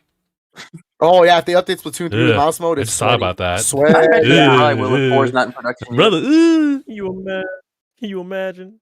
But the biggest upgrade here is that I can't believe Nintendo of all companies is saying this. There is a quality mode and a performance mode when the Switch 2 edition happens. That's true. I never remember them saying that. Yeah, in quality mode, if you're playing on the dock, it is 4K, 60 frames, HDR supported. If you are playing quality mode in handheld, it's 1080p, 60 frames, HDR supported. Oh, okay. If you are playing performance mode on the dock, 1080p, 120 frames supported, HDR. That's crazy. If you're playing performance mode on handheld, 720p, 120 frames per second, HDR supported. Oh, HDR supported across the board, no matter what. Blessings. Really cool stuff here. Personally, I will be playing at quality mode. At 60 frames is the minimum. I cool with that. I'll try performance docked. That seems fun. Yeah. Yeah, I don't have a way to play docked 120 frames, but I'll try portable handheld mode. I want to try playing more portably, because honestly, when I had my Switch, I had like a good mix of it, but I honestly play more docked. So I want to give portable more of a shot. especially when I'm traveling around or whatever. So yeah. Next on the docket is another big one, which we all kind of saw coming as well. But also, you know what? Thank God, because my feelings for this game have completely turned 180, and that is for Pokemon Legends ZA Nintendo Switch 2 Edition. It looks so good. It looks so good. They actually no wonder it doesn't look that good on the Switch 1. On Switch 2, because there's a Switch 2 version that's going to run it amazingly. And if I'm going to play this game, I'm going to be 100% honest with you guys. This is how I'm going to play it. All they're touting is 60 frames 4K. That's all they're touting for it. Nothing else. I'm okay with it. Yep. A Pokemon game at 60 frames 4K is wild. Thank you. Yep. So we returned. Those are the 6 games we are getting Switch 2 editions for this year. Mario Party Jamboree, Legend of Zelda Breath of the Wild, Legend of Zelda Tears of the Kingdom, Kirby and the Forgotten Land, Metroid Prime 4 Beyond, and Pokemon Legends CA will all be getting Switch 2 editions this year. Zelda, both Zelda games are launch day games, June 5th. Kirby is August. Super Mario Party Jamboree is April. And we still don't have a release date for Metroid Prime Beyond and Pokemon Legends ZA. So cool with that one. I imagine Pokemon will probably be somewhere in November, I'd imagine. We'll talk about that. Oh, you know what? Yes. Yes, because of another game later. Now, I will say this. Now. They did confirm physical and digital versions of the games, and we will talk about that later. But just note that's what they're confirming. Pricing. You wanted to know about pricing, right, Mark? Oh yes, do tell, Phil. Okay, so as far as I know, as far as we can tell, I'm not gonna talk about physical prices yet, but as far as we know, for the upgrades here, it depends on how substantial the upgrade is. So for Legend of Zelda, it's only $10 an upgrade. It's not bad, not bad. Okay. But so I'm assuming that's what it's going to be for Pokemon and Metroid because they're only 4K 60 frame upgrades, nothing more. For games that have actual substantial content upgrades, it is $20. So Mario Party Jamboree and Kirby and the Forgotten Land are $20 upgrades. Mm-hmm. I'm pissed. So, and then we'll talk about totals later, but that's the upgrade so far. Are you saying we're only paying $10 to $20 to upgrade? Yes. Mm-hmm. Okay, not nearly it. Okay, we'll get to the part of why that is better than the alternative. Yeah, we'll talk about that later. Yeah, there's a lot of things to talk about in that physical front. But then they decided to start talking about a game that's going to utilize the mouse features for both Joy-Cons, the mouse. Oh, yeah. And that is an interesting game. It is called Dragon Drive. That is how it's pronounced. Even though it's spelled Drag Cross Drive, it is pronounced Dragon Drive. Mm-hmm. Dragon Drive sounds like a crazy RPG, but it is not that good. It's actually like Dragon Drive. Like D&D. Wheelchair basketball. It's wheelchair basketball. And I will say, like, it looks kind of plain, but like I like the idea of the motion controls. Mm-hmm. It's kind of like, it's an actual sport. Yeah, so this is like the gimmick game, kind of like how this is absolutely the gimmick game. Yeah, like ARMS, for example, I would say is like the Switch gimmick game. This is the Switch 2's ARMS. Yeah, but I feel like with ARMS that is like a little bit more of like vibrant and colorful. The irony in saying that, knowing what type of game this is. Do you guys? I mean, I mean, you said that, Mark. Dan, he can't use his legs. Max was like, "It's his legs." Oh yeah, he was like, "You said this is the Switch 2's ARMS." I was like, "It's ironic because they can't use their leg." Yeah, but I will say, you know what? This is a real sport, right? Like, there's actual like wheelchair basketball is a real thing. Yeah. That's actually really cool that they're doing this in video game form. I will say, it's a dub for those people for sure. Yeah, I was gonna say, already pulling the heart out about it. It looks really generic. If I'm being honest with you, I would like to see. Fun. I was gonna say I want to see what this game looks like a little later, maybe in a future June direct. Oh yeah, dude, just hold on. No, you don't even need to June. Because if they show me more courts, like more like extravagant courts and all these new features and modes, I feel like this could be a fun little game to play. Yeah, sure. Yeah. They call me the ankle god of destruction. Wait a minute, you can't use right. You call me the wrist god of destruction. Yep. Aniyah, what's wrong? ankle guard. What the hell? Anyway, no. What I was saying is like, I could just imagine how fun it's gonna be. Yeah. I was like, where's my? I don't know where I put my. Oh, they're over there. Okay. This game is confirmed for summer 2025. Yeah. So yeah, This is a first-party published Nintendo game. So just so you know. Can you imagine just rolling? No. You can get Bro, down that game. they go hard in that sport. I've seen a couple clips. I'm like, damn. The sweats are crazy already. Like, you can imagine like all the motion is just from when you're using the mouse part of the Joy-Cons, left, right, forward, backwards, blah, blah. And then like these buttons are probably like what you press both to pass or some nonsense or to shoot, or you press this to pass in one direction or whatever the nonsense. So yeah, intuitively, I think I could give it the benefit. For if you want to move forward, you have to. If you want to move forward, you have to shove both of them forward like you're pushing the wheels. Or if you want to turn, you have to like kind of do like a backwards motion as well. Bro, yeah. Can you imagine drifting? Like wait. Doing turns. I saw this at the Treehouse and like some Switch 2 experience videos. Doing turns. If you want to do a quick turn, you have to do both like this. Actually, like turn, do this. Motion. Take it, throw. Do slam dunks. Like it's really cool. Yeah. Oh, then this is about to.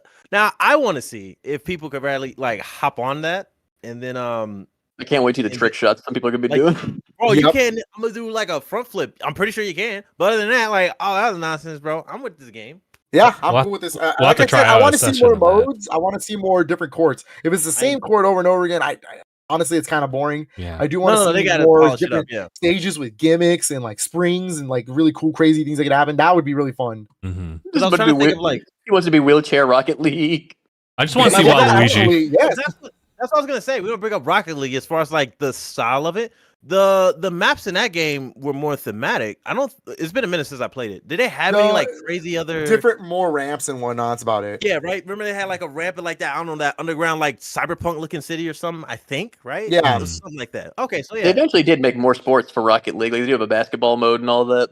Yeah, so they can mess around with it. Let's see. Then we get to the big boys, baby. The big boys, the third party section. The first part one of the third party section. Hold on. Hold on. You said third party, but did we mention like an exclusive game? Yeah, Dragon Drive. No, not that one. But I'm not gonna lie, guys. I almost threw everything because I couldn't believe it. The Dust Bloods. We'll get there later. That's after part 2. Yeah. Be careful. Yeah, be careful. Bro. We'll get there. Don't worry now. Don't worry. Relax. Relax. I don't want to wait, brother. Because the first FromSoft game they showed was Elden Ring, baby. It's real. It's happening. It's coming to Switch 2. Elden Ring Tarnished Edition. To be fair, I mean, to be fair, just the fact of having portable Elden Ring is nuts. It's pretty cool. It is going to include Shadow of the Erdtree. That's confirmed already. That is crazy. Rise, foul, tarnished from your home with your. Did they say if this was a launch game? I don't think it is. I don't think so. They should at this point. That mess is July. I bet it's July. No, they didn't say if it was a launch game or not. But yeah, Elden Ring, good to see it. Okay. You know, that game is big. It was inspired by Legend of Zelda Tears of the Kingdom, so that makes sense. Yeah, I just said 2025. Let's see. Next on the docket, Hades 2, baby. Let's go. We were waiting for it. Yep. First console confirmation is Hades is the Switch 2. That's great. Mm-hmm. Hades 2 is happening this year for the Nintendo Switch 2. Next on the docket, Street Fighter 6. Capcom came swinging with that one. Holy hell, dude. Street Fighter 6 is coming to Nintendo Switch 2 with wireless local matches on your Switch consoles. That's great. They said it was good too. Some additional modes too. 60 frames a second. Yep, 60 frames per second gameplay. Very nice. New rant and the immediate gimmick mode for the Switch version. You know, you love to see it. I like that. It's stupid waggle functions and whatnot. Yeah. Don't worry about that part. Waggle sweats. They confirmed all 26 playable characters, including Terry and Mai, will be playable in this version of the game. Obviously, this game is going to release after Elena's already launched. So Elena will be part of this as well. Where's her trailer? Where's the trailer at? But it is officially called Street Fighter 6 Gears 1 to 2 Fighters Edition. This is coming out on the Nintendo Switch This is coming out Switch 2 day one. This is a launch game. They are also releasing amiibos for Luke, Jamie, and Kimberly. Crazy. That's wild. And they're going to release amiibo cards for all 26 fighters. Whoa. I can't wait for them to be skins for Ryu and Smash. It's wild, dude. They also confirmed that this game will support crossplay, will support online battles, everything. It's the entire Street Fighter 6 experience. All modes are here and present. Blessings. That's Holy. so beautiful, dude. That's so beautiful. Wow. I'm with it. That's a good get for the Switch 2, in my opinion. That's good. Next on the list is a big one for some Switch fans. I actually have to play the game a little more on Switch 1, but this sequel's been being teased a lot in the Marvelous presentations, and they finally showed a real trailer for it, not just like a teaser, and they gave it a date, which is crazy. And that is for the sequel to Daemon Cross Machina, and it's Daemon Cross Machina Titanic Sion. I could not believe what I was looking at. It looks so good. It looks better than the original game. And I was like, no way. Like Crazy. leagues better too. Leagues better. Like it looks incredible. This is coming out this year, September. And I can also confirm this is getting a real physical copy, like a real on the cart physical. Also multi-platform on that one too. Multi-platform. This is coming out on PS5 and Series X as well. So they got you. They got you. So September 5th, 2025. Big announcement for them. Next on the list, Split Fiction. This is kind of a given. It Takes Two did well on the Switch. Word. So Split Fiction is the new darling from Hazelight, and it is coming out day one. It's a launch game. It is a launch game. No confirmation if it's getting a physical copy or not, but it is coming to the Switch 1 or Switch 2 day one. Next on the list was the EA section, baby. EA Sports. EA Sports section. They're bringing FC Club, which, the Switch got a bunch of those, but the big one is Madden. Switch never got a Madden. Oh, really? Huh. Yep. So for the football fans, congratulations, you're getting Madden. Congratulations, you made it. You made it.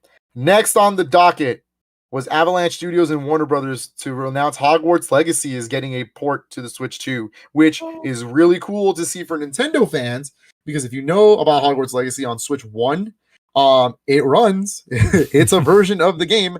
It is a game of all time. Well, no. So here's the thing. It's a really impressive port for what it is. All right. Okay. But they had to cut the open world section. They had to cut all the open world parts. Every time you go into a new area, you have to load into it. Oh, Jesus. So what I'm hearing is Bethesda worked on it. And no, actually, I'll mention this in a minute. But no, this is going to be the uncompromised version of Hogwarts Legacy, open world and all. So good to see that they're at least bringing this to the Nintendo Switch 2. I have never played it myself. I hear it's all right. I should probably check it out eventually in life, but I don't know. Still not like the biggest Harry Potter fan in the world, but hey, it's a thing. I will say, mentioning the company, the developer who ported it is actually Shiver Entertainment, who Nintendo owns now. So yeah, Nintendo owns that developer because they are going to help publishers and developers port their games to the Switch 2. That's their role. Very nice, very nice. Now, Mortal Kombat. Now, MK1 could use a Switch 2 port. I ain't gonna lie to you. Needs an upgrade. Yeah. Next on the docket, Tony Hawk's Pro Skater 3 and 4, baby. Let's go. That's what I'm talking about. That's what I'm talking about. This banger of a game is coming to the Switch 2. It is getting a Switch 1 port as well. Supposedly, this is coming out day and date with the other versions on July. So it is going to be featuring all of the modern all the modern upgrades, 4K resolution, 60 frames per second. I can't wait. And then for some actual reason, they teased a SpongeBob level. That was real. Yeah. I'm looking at this right now. They teased an actual level based on SpongeBob. Pretty funny. Pretty funny considering Doomslayer, it can be playable. So just playing as the Doomslayer in a SpongeBob level is crazy. That sounds like a fever dream. Sounds like a Gmod, bro. Like, Gmod. This is cool because Tony Hawk's Pro Skater 1 and 2 is on Switch, and that's version's actually okay. You know, doesn't hit 60 frames, but it's playable. It's good. Blessings. So it's cool. I'm glad Awesome. we're seeing Pro Skater 3 and 4 getting the better version. That, like I said, coming out day and date, summer 2025. Next on the docket, Hitman: World of Assassination Oh my God. Signature Edition is coming to the Nintendo Switch 2. Day and date. This is the launch game, by the way. And apparently, if you pre-order digital versions or something like that, like if not pre-order, it's like I think there's a Mario costume and a Luigi costume, and it's not really a costume. It's like a color scheme that matches them. So you just look like a realistic plumber with their color scheme? No, you just look like Agent 47, but like, is it 27? 27, Agent 27, but like he's just red, but with like a blue tie, or like green, but with a blue tie and he has a mustache. You got me at the mustache. Yeah, it's real.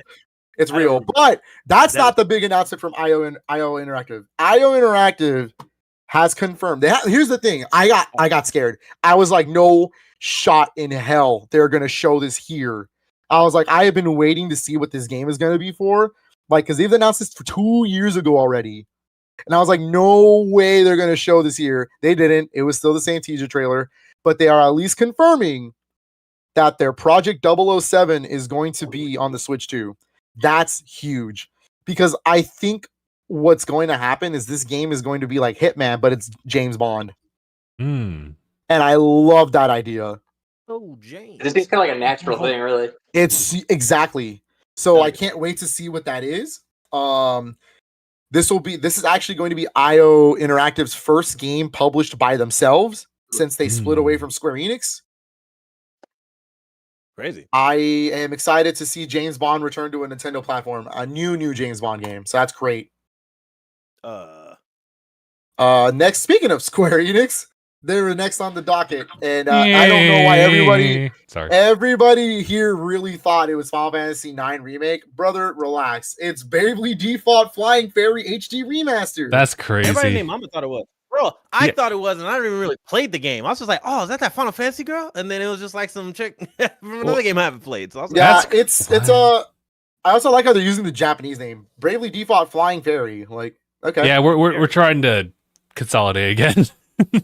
Yeah, it's really just Bravely Default. It's the first Bravely Default. It's not even Bravely Second, mind you. This is Bravely Default from the 3DS, remastered in HD. It's coming to Switch 2 exclusively, as far as I know. Fairies. They're this obviously could be ported to everything else. I think this is just the timed exclusive on the Switch 2. Yeah, I get that too. This is going to be a launch game for the console. So there you go. There's an RPG in launch. That's cool. I did play through Bravely Default, not day one, but definitely like the year one. It's really, really good. I was one of the few who just like recognized it as Bravely Default, but yeah, it's like nice. It's just really good. Definitely try it out. It is a point of contention. Yeah. We'll get to that later. Yeah. Next on the docket was Ryu Gakutoku Games. Yeah, got Ryu Gakutoku Studios bringing Yakuza 0 Director's Cut, baby.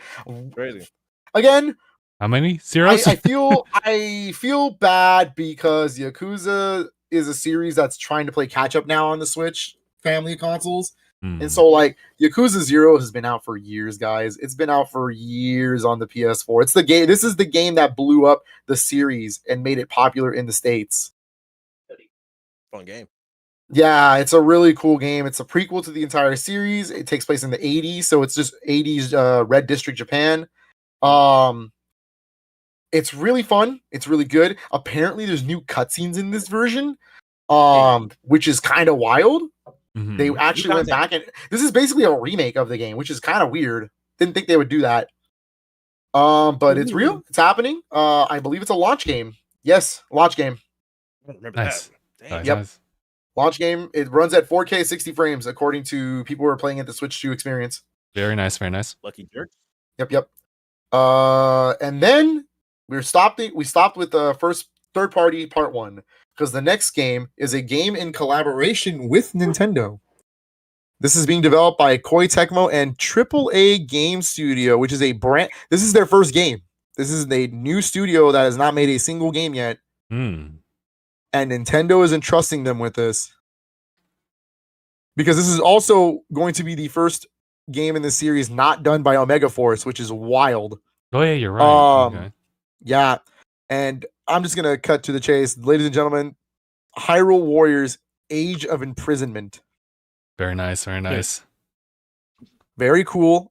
Takes place in the imprisonment wars of Zelda Tears of the Kingdom. So I actually don't think Link's going to be playable whatsoever in this game. Because this seems like they're actually focusing on the story, which is they're taking a big criticism of Age of Calamity, where it was story focused, it was like plot point, like it actually followed the plot until it didn't.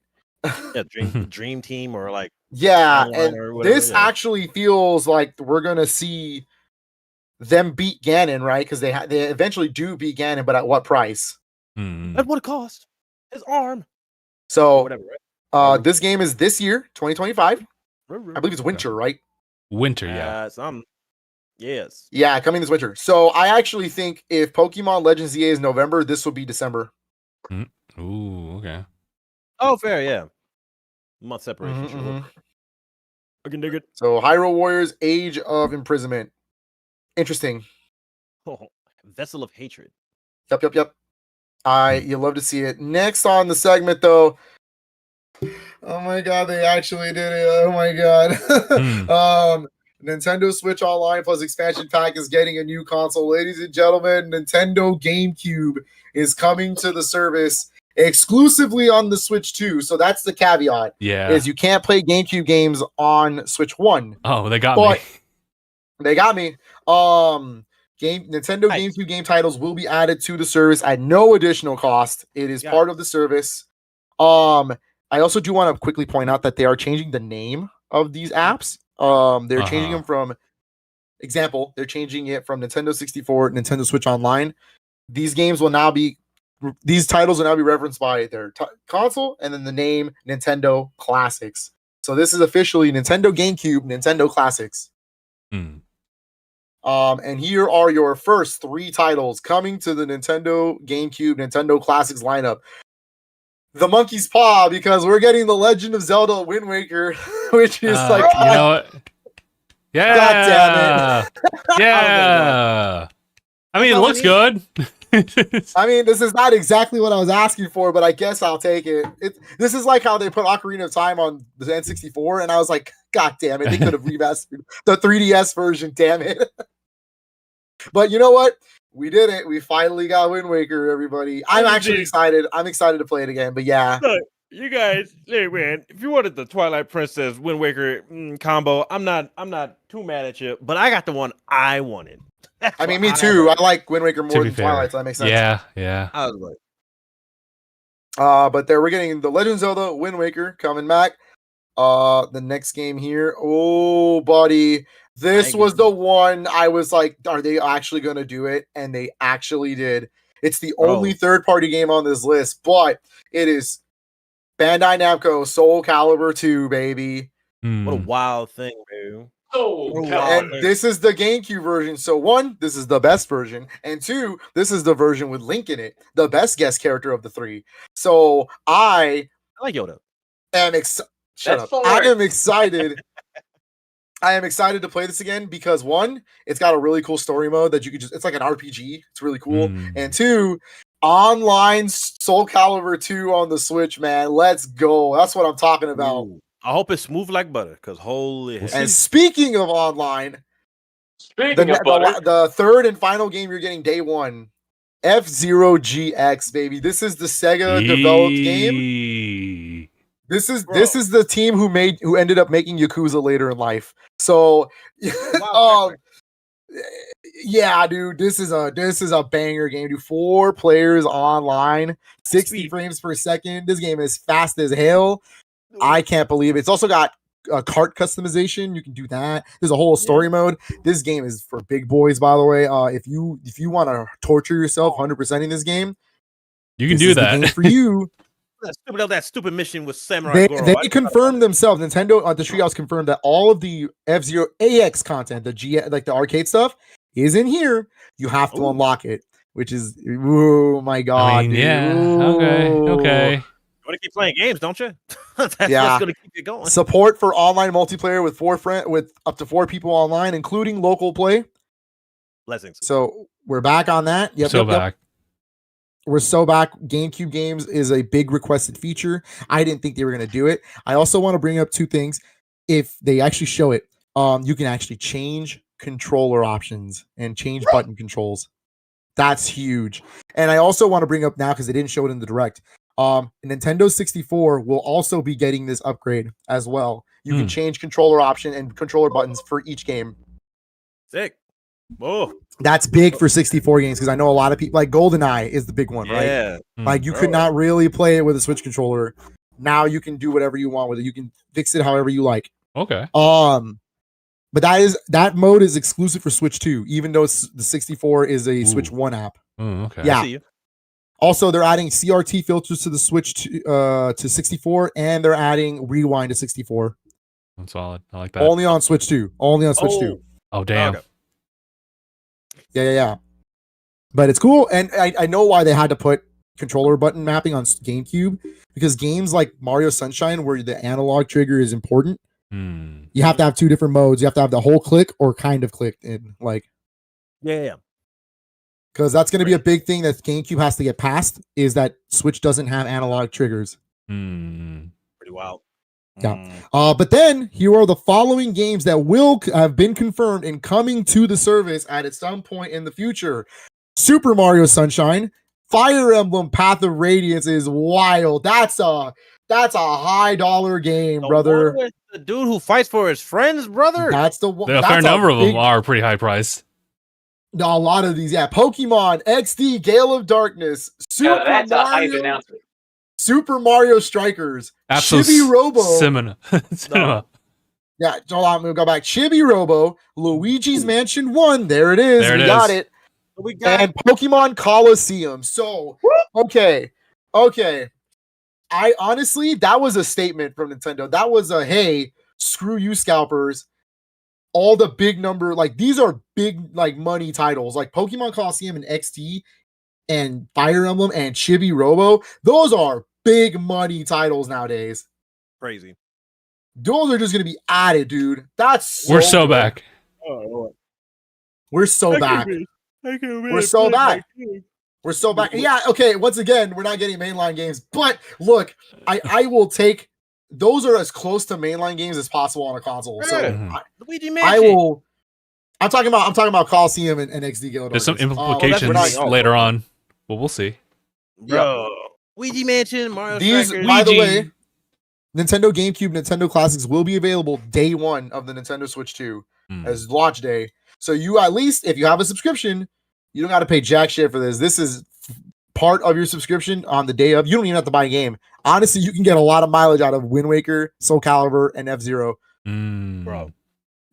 I mean, but on top of all this, ladies and gentlemen, they are making official Nintendo Switch Online Nintendo GameCube controllers. Kill me. I'm going to need 4 of those. Funny money. And they are the purple colored ones, so there's no other color options, but they have the button schemes so where you can push home, record. They added a C button for the connect button, for the chat button, and they added a ZL button on the left so you can hit the options menus. Oh, okay. Everything's on the controller that you need. It's not a Wavebird, so it's going to have vibration functions. Remember that Wavebird was wireless but didn't vibrate. There was no vibration in it. So it was a trade. So this will be the first official GameCube controller that's wireless and has vibration functions in it. Completely modernized. Smash Ultimate, baby, we're back. Oh no, the sweats have returned. Smash Ultimate, we are back, baby. We can actually use these controllers. Oh, no. I also do want to point out that in the accessories compatibility list, they actually did say Nintendo Switch 1 GameCube adapters, the ones we use for Smash right now, those are supported. So I don't think you need to get this if you want to play GameCube games properly with a GameCube controller. I think you can play with a normal, like, wired GameCube controller still. So that's actually really cool. Yeah. So I think what I'm going to do personally, guys, is I think I might just go for 1 for now. Because I want 1 for me personally to play these games. Don't blow little bank out. Yeah, just get Yeah, One I need for to. life. Well, yeah, I should get 2. Yeah, probably 2 at least. You're right. Because Soul Calibur. You're right. You're right. my son. Yeah, those. Yeah, let me get 2 That's- at least. But like, because my goal, and you guys know this, like right behind me, I actually have the N64 ones. Gabe gets one when he's old enough. 4 because it supports 4 players, and it's for the. It's I for was the. like, did he just freeze? Yeah, that was crazy. Pause. What? Your you screen bro. froze as you were like product Yeah, placement. I said Gabe gets one when he's older, and he just said, This is basically how I play my N64 games on the Switch. With, obviously I like using the original controllers because the games were designed with those controllers in mind. Yeah. And I like to get a set of 4 because when I got the homies over or we're doing content creating and stuff, it's nice to have the controllers as an option because we need, to help everybody else out too. So yeah, I need those Yeah. controllers. That's Yeah, I was not gonna a say. must, that's all need. Like, Yeah, I was gonna say we content wise, we probably just bring our own until you feel cool enough to get shut your, it, dude. full set of But own. yes. Yeah. No, I need those moments That's where it's cool. like don't palm the stick. I'm like, screw it. But dude, no, Well, it's not your GameCube, property. dude, I was talking to Katrina about this. GameCube support on there. There's so many, dude. We thought having just the 3 modern Mario parties and then Mario Party 1, 2, and 3 on the Switch was good. Imagine we can get 4, 5, 6, and 7 on there now. Blessings. We can get Mario Kart Double Dash on this console now. Oh, Hey, say bro, less. We can Oh, get say Mario, less. Say less. Mario Golf, Toadstool Tour. We can get Mario Power Tennis. We can get Mario Superstars Baseball. Dude, we can get so many first party games on here, man. You can get If there's a way they can let us play Four Swords Adventures as I was well. gonna, dude. yeah, I was gonna say that. Dude, That'd be pretty sick. Dude. you're getting me, man. Oh, my You God, got I can't me. believe You it. got I can't me. believe it. And then if they make a rated M version of the app like they did for 64, right? They can put Yeah. Eternal Darkness. They could put Geist. They could actually put the rated M games that they own on there. That's so Where's my cool. Splinter Cell? Hmm. Rated T games. That's so cool. But yep, Switch, GameCube, hell yeah. Now we're going to third party part 2. And they started with the most absolute big banger. I did not think this was gonna be here, but I should have expected it because him being friends with Sakurai makes a lot of sense, dude. Deltarune chapters 1 to 4 is a launch game for the Nintendo Switch 2. That is crazy, dude. Yes. Uh-huh. Deltarune is, for people who don't know, that is technically the parallel story to Undertale. So Parallel? Oh, good lord. parallel, yeah. So they haven't confirmed that yet in the stories. Apparently, that's in chapter 3 and 4. So in the trailer, it says a parallel story. So everyone was like, "Huh?" Oh lord. Ah. So this Oh. story is going on at the same time as Undertale. So that's really cool. Thank you, Toby Fox. Yeah, that's You a god. The music, by the way, oh my god, the music is so good.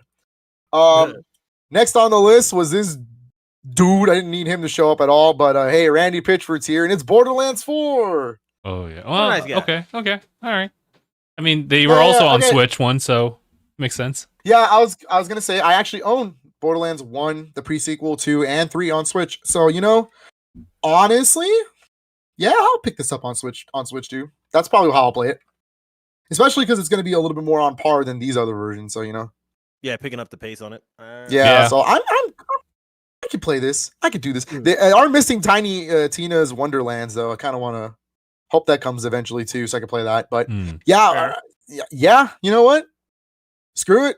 Borderlands 4 is on the Switch too. Cool. Okay. Day and Okay. date. They said they confirmed day and date with the other version in September. Mm-hmm. Wake me up. Next on the list is a game that makes a lot of sense. Sid Meier's Civilization 7. We talked about this. That made a lot of sense. Yeah, I was like, we talked about this back in our predictions that Mhm. Civilization would be so cool with the mouse mode, and Lord and behold, they are confirming if you own the Switch version already, you can just buy an upgrade and get the Switch 2 version. Okay. Yes. Yep. That's the- Next that's on the list is another 2K announcement, and I'm just gonna just briefly over them. Yeah, great for the fans, but it's WWE 2K and NBA 2K series will continue on to Switch 2. Great. Love that Next on the list. Next on the list is actually where the stream froze. You actually had, so you could actually hop on to I think the European one as well, and like that would have been fine, but we didn't know any better. Yeah. But I do want to point out what the games are. Because the video, the VOD right now actually has everything fixed. So okay. This game is Survival Kids. Now, guys, I'm not gonna lie to you. That is a bigger deal than it actually has any right to be. This is a Konami developed game. What? And Survival Kids is actually a series that goes back to Game Boy Color. They're doing a brand new entry in Survival Kids is wild. So kind of cool. Launch day game, by the way. Huh. All right. Yeah, it's kind of a cozy game, surviving together on an island, but like it looks a little more modern than normal. But yeah, this is a series that's also on DS as well. Whoa. I was like, wow, okay, that's a deep cut. Cool. You'll love to see it. Okay. Next was the Devolver Digital part. Enter the Gungeon 2. Oh, hell yeah, boy. It's Devolver Digital, so I'm getting it. Hell yeah. Well, Enter the Gungeon 1 is tight. 2 is now a new 3D game with 4K resolution. It looks sick. I was like, yo, these bullets are flying, baby. Hilarious, man. Yup, I'm into this. This looks so good. They just said 2025. Stay tuned. Okay. And then next was a sequel to Astroneer. Was it? Well, I guess I didn't know. Yeah, it's Devolver's publishing this game, but it is called Star Seeker. Yeah, Star Seeker Astroneer Expeditions. Not till next year though, 2026. Cool. Next on the list is a big one. It's a big one for a lot of people, and this is kind of the benchmark game. Like this is like, oh shit, Switch 2 can pull this off. This is Cyberpunk 2077 Ultimate Edition for the Nintendo Switch 2. And there's a lot of things that are being confirmed for the game. The game is only going to hit 30 frames per second, as expected. But it is 4K. It does run. It runs. It looks pretty stunning from what apparently they have a build of this at the Switch 2 Experience right now. It's a 7-week build. They only started this project 7 weeks ago. What the hell? What the hell, and bro? It's already one of the game of the show. Huh. Yep. Crazy. It is going to include Phantom Liberty DLC. Oh. And this is getting a real physical copy. This is important for the later conversation. Cyberpunk 2077 is getting a full 64 gigabyte physical copy with the game on the cart. No download required. That's crazy. No download required. Yep. Hey, crazy. That is impressive. Again, CD Projekt Red loves to test the Switch out. Witcher 3 is one of the most impossible ports of all time, but they did it. It looks ugly as sin, but they did it. I wonder if they'll update it. Okay. I wonder if Witcher 3 will get the Ultimate Edition on Switch 2. That'd be cool. To be quite honest. Well, that popular it was on Switch 1, I'd imagine they might. But then again, they might do Witcher 4 on Switch 2. But yeah, I don't know. We'll see. Next on the docket was one that rumored for years. But goddamn, I love to see it, dude. Final Fantasy VII Remake Integrate is coming to Switch 2. Oh, yeah. You love to see it. I do want to point out, they said in quote, right here. Okay. I got the quote here. The first game in the trilogy, which follows up the party through their escape from Midgard. It offers a reimagined Final Fantasy VII experience more than 20 years after the original release. Mind you, that was footage from the Switch 2 version, and I think it's going to be capped at 30 frames, but it still looks good in 4K. Please look forward to more updates on the Final Fantasy VII Remake project for Switch 2. Solid. Which basically means Rebirth will come at some point, and whatever Part 3 is going to be. We'll see how that one plays out. Yep. And then we got the hot sizzle reel where they started throwing games at you like they shouldn't have. They said nothing. They just said, look, okay. Yeah. So first one, Kunitsugami, Path of the Goddess, is a launch game for the Nintendo Switch 2. Good choice. Nice. Good choice. Yep. I heard that game's really fun. You can't throw this game out right after that. By the way, you literally cannot throw Silk Song like that. And then, They totally can. It was They on just screen totally did for it. 5 seconds. I was like, a passerby. It was, I just like, had to be like, wait, what? Blink and be like, excuse me? it was just like, oh, you missed it. Like you didn't have to blink, and then you wouldn't be able to miss Yeah, it. Hollow It Knight was Silk crazy. Song confirmed for Nintendo Switch 2 2025. Nothing else.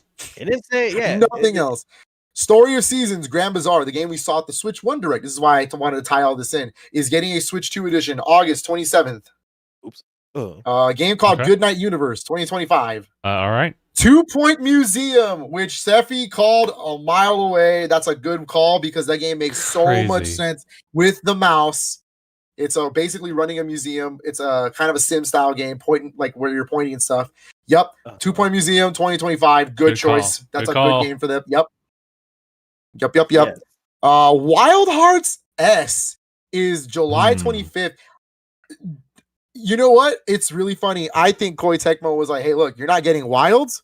We can provide you a Monster Hunter We game. can provide you. Hey, to be fair, Wild Hearts is probably the best Monster Hunter alike that's been made outside of Monster Hunter, honestly. Exactly. So I'm like, you know what? Cool. I'm down with that. That's a good one. That's in July. Witchbrook is officially coming to Nintendo Switch 2 as well. Holiday Huh. 2025. Okay. Puyo Wild might Puyo come in the future. Who knows? Puyo Puyo Tetris 2S is coming launch day for the Nintendo Switch 2. I don't know the difference. It's just Puyo Puyo Tetris 2. This is a big one. No, it's Rune 4K. Factory, yeah. Rune Factory Guardians of Azuma, Nintendo Oh, yeah, Switch yeah. 2 edition. Probably needed That's that. a big one. Launch day is a Switch 2 because it actually comes out like In June? I think it comes out that actual day, June 5th. That's the actual launch day of the game. Man, if only I knew. Nowhere. Yeah. So good thing I didn't pre-order the Switch version. If there's a real physical copy for Switch 2, I'm gonna get that. Nice. Yeah. Very nice. Marvel Cosmic Invasion confirmed for Switch 2 as well. Holiday 2025. Nice. Star Wars Outlaws is coming to Nintendo Switch 2 2025. I might play this version. That's I might be down for that. that's a move. Wait, who made the game? Ubisoft. Anyway, what's the next game? Look, we can shit. Look, no, we can shit on this game as for whatever we know, but that's a statement. Like they're putting an open world Ubisoft game on the Switch 2. That's pretty good. I'm not, hey man. I'll give it a shot just out of curiosity. Let's see. Koei Tecmo back at it again with Nobunaga's Ambition Awakening Complete Edition. Switch 2 launch day. How many Okay. syllables? I couldn't believe this one. Switch 2 launch day. Fast Yeah. Fusion, baby. A new fast game. Let's go. Oh yeah, Fast Fusion. Yeah, I'm on it. I'm definitely. Dude, we haven't had one since the Switch 1's launch. That's so cool. launching title. Great. Hell yeah, dude. The new F-Zero, baby. We're back. I'm gonna have to cancel my pre-order on this and hope there's a physical copy for this. But Shadow Labyrinth, Nintendo Switch 2 edition. Oh yeah. yeah. It's the Pac-Man Metroidvania, Yeah. July 18th. Okay. No. Pretty cool. Ride-Oak Remastered, The Mystery of the Soulless Army, Atlas's Also. RPG remaster this year, also Switch 2 edition. Okay. So good thing Okay. I didn't pre-order it. I guess I'm gonna get the Switch 2 version June 19th. So 2 weeks after the launch. That's not bad. No Sleep for Konami Date. Yeah, it's No Sleep for Konami That's- Date from The Somnium Files. Also Switch 2 edition, Okay. Yeah. July. This is a big one because Little Nightmares is actually popular on the Switch. So Reanimal, which is the original team of Little Nightmares and not the new team that's making it, Mm-hmm. is getting a Switch 2 version 2025. Oh snap. So good one. Fortnite, day one. That's actually a big deal considering Fortnite's really popular on Switch, but it runs like ass. So getting a Switch 2 version day one, that's pretty good. And it's Okay. free still. And it's a free game, so you can just play it out the gate. Not the skins That's though. pretty good. You have to pay for that. Well, no, just transfer your account over. Yeah. There you go. Yeah. Yeah.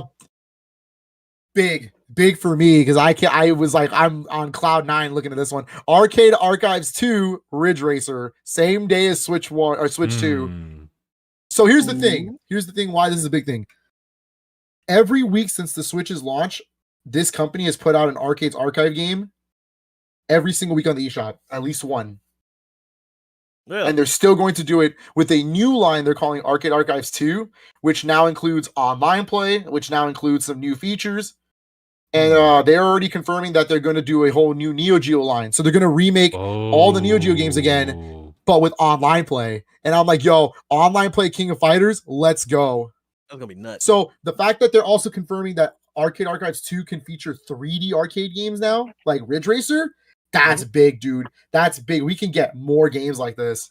Solid stuff. I'm into that. They open the door. Another big confirmation. Level 5 is bringing Professor Layton and the New World of Steam in 2025 to Switch 2. Not bad. Really good. I really hope that's true. We'll see. Tamagotchi Plaza, Switch 2 edition, baby. Okay. June 27th. Was that the one with the big old? What was that scene with that? It's not that little one. character model. No, okay. I was like, which one was that? No, Human Fall Flat 2, Devolver Digital this year. Oh, I didn't see I'm that. surprised they're making it too. Oh, wait, no, it doesn't have this year. It just says Human Fall Flat 2. That's it. Fine. It's a fun game, but a 2, I was like, holy shit. Yep. It's It's pretty cool. It's pretty cool. it's bigger, better, then- faller. Aniyah, you can go ham on it. It's happening. From Software is making an exclusive game for the Nintendo Switch 2, and it is called The Duskbloods. I actually, before you go on, I do want to confirm something right here that was confirmed today.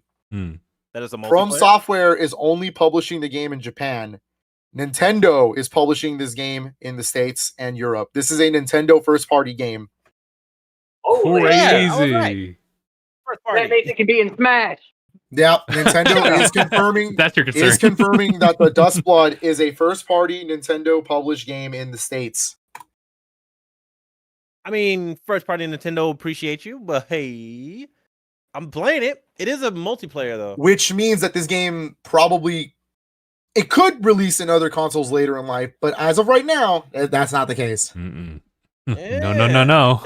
For me, this was their Bayonetta 2 moment. Like this was the oh shit, they're publishing a mature game. Like this is Yeah, Nintendo had to crazy. swap in. That's fair. Mhm.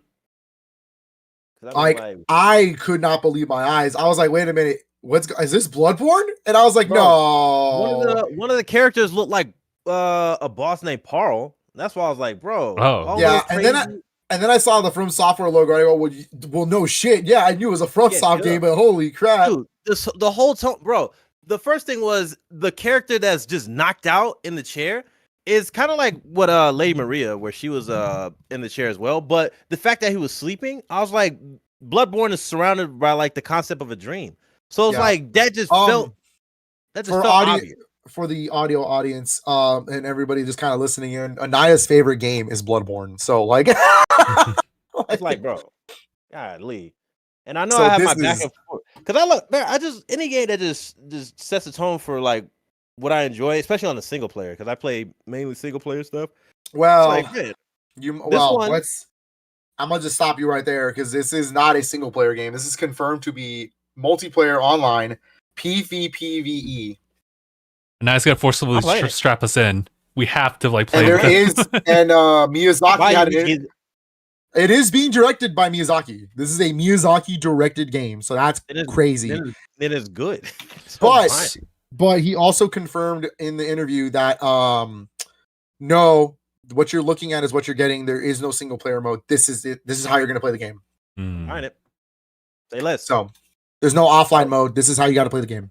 Just to help out Miyazaki in any kind of way, I'm cool with it, bro. Like, what the heck? So I mean, but this seems different than what Elden Ring Night Rain is, because Night Rain is multiplayer as well, but that seems more like Monster Hunter. You know what I mean? Like that's more like a Yeah, y'all team hunting the boss. you're team hunting bosses. This is an actual FromSoft game, like from beginning to end, like a whole story that it seems like we could play together. And I think like that, you know what? I don't play FromSoft games like that, but I'm kind of down. Aniyah, if you're down, we can work. Yes. We can use game chat and play this game.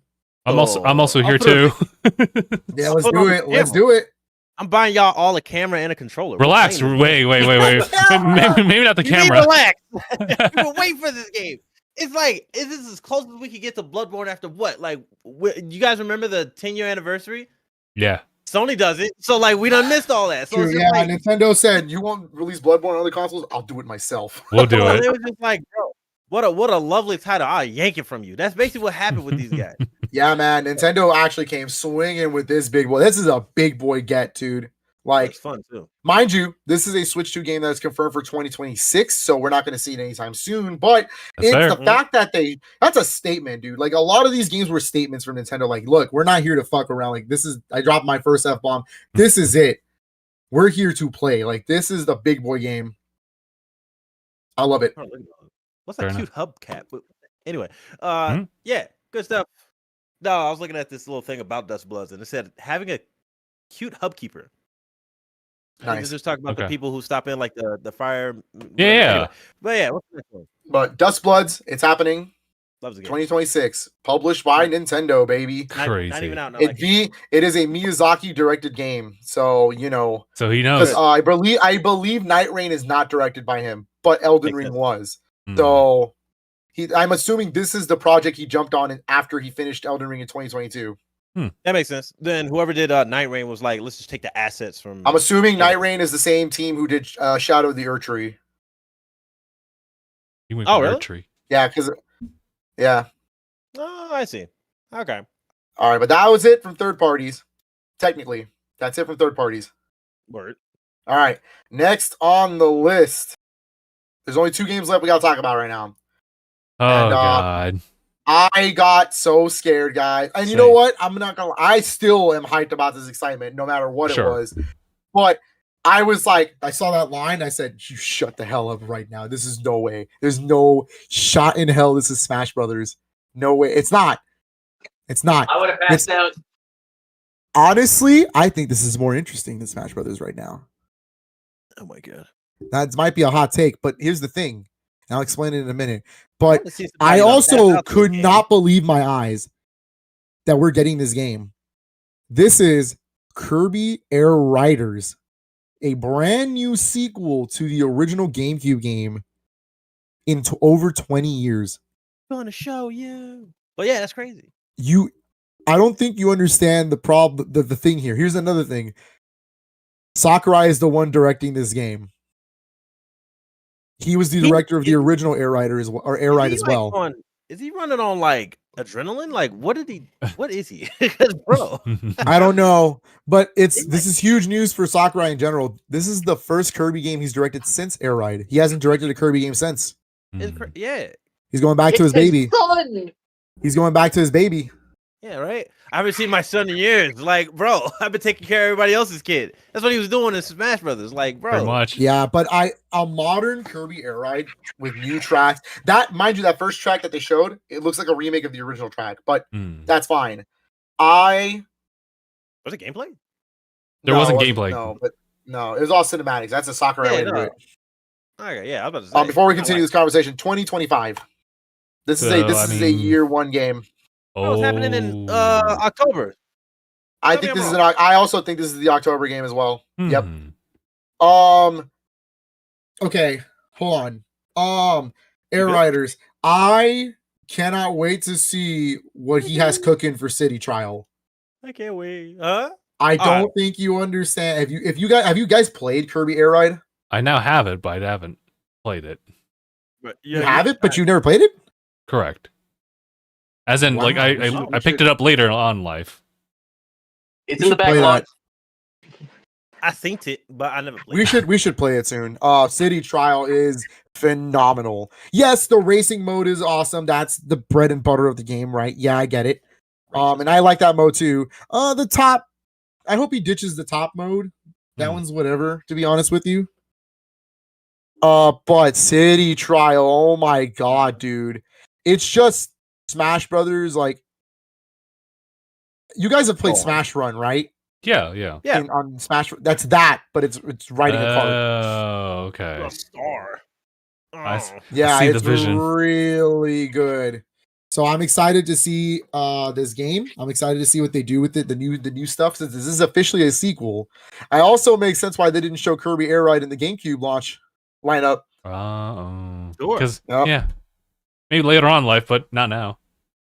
Yeah, focus on the sequel. But I'm excited, dude. A sequel to Air Ride is awesome. Kind of crazy that Kirby's getting 2 releases on the Switch this year, with Starcross Worlds and now this. Down with it. Yeah. But after what do you guys think about Kirby Air Ride? I don't have experience with it, but I'm totally down to try it out. Yeah, I mean, like, I don't know. Like, if you had to give your perspective on, because it's a racing game, right?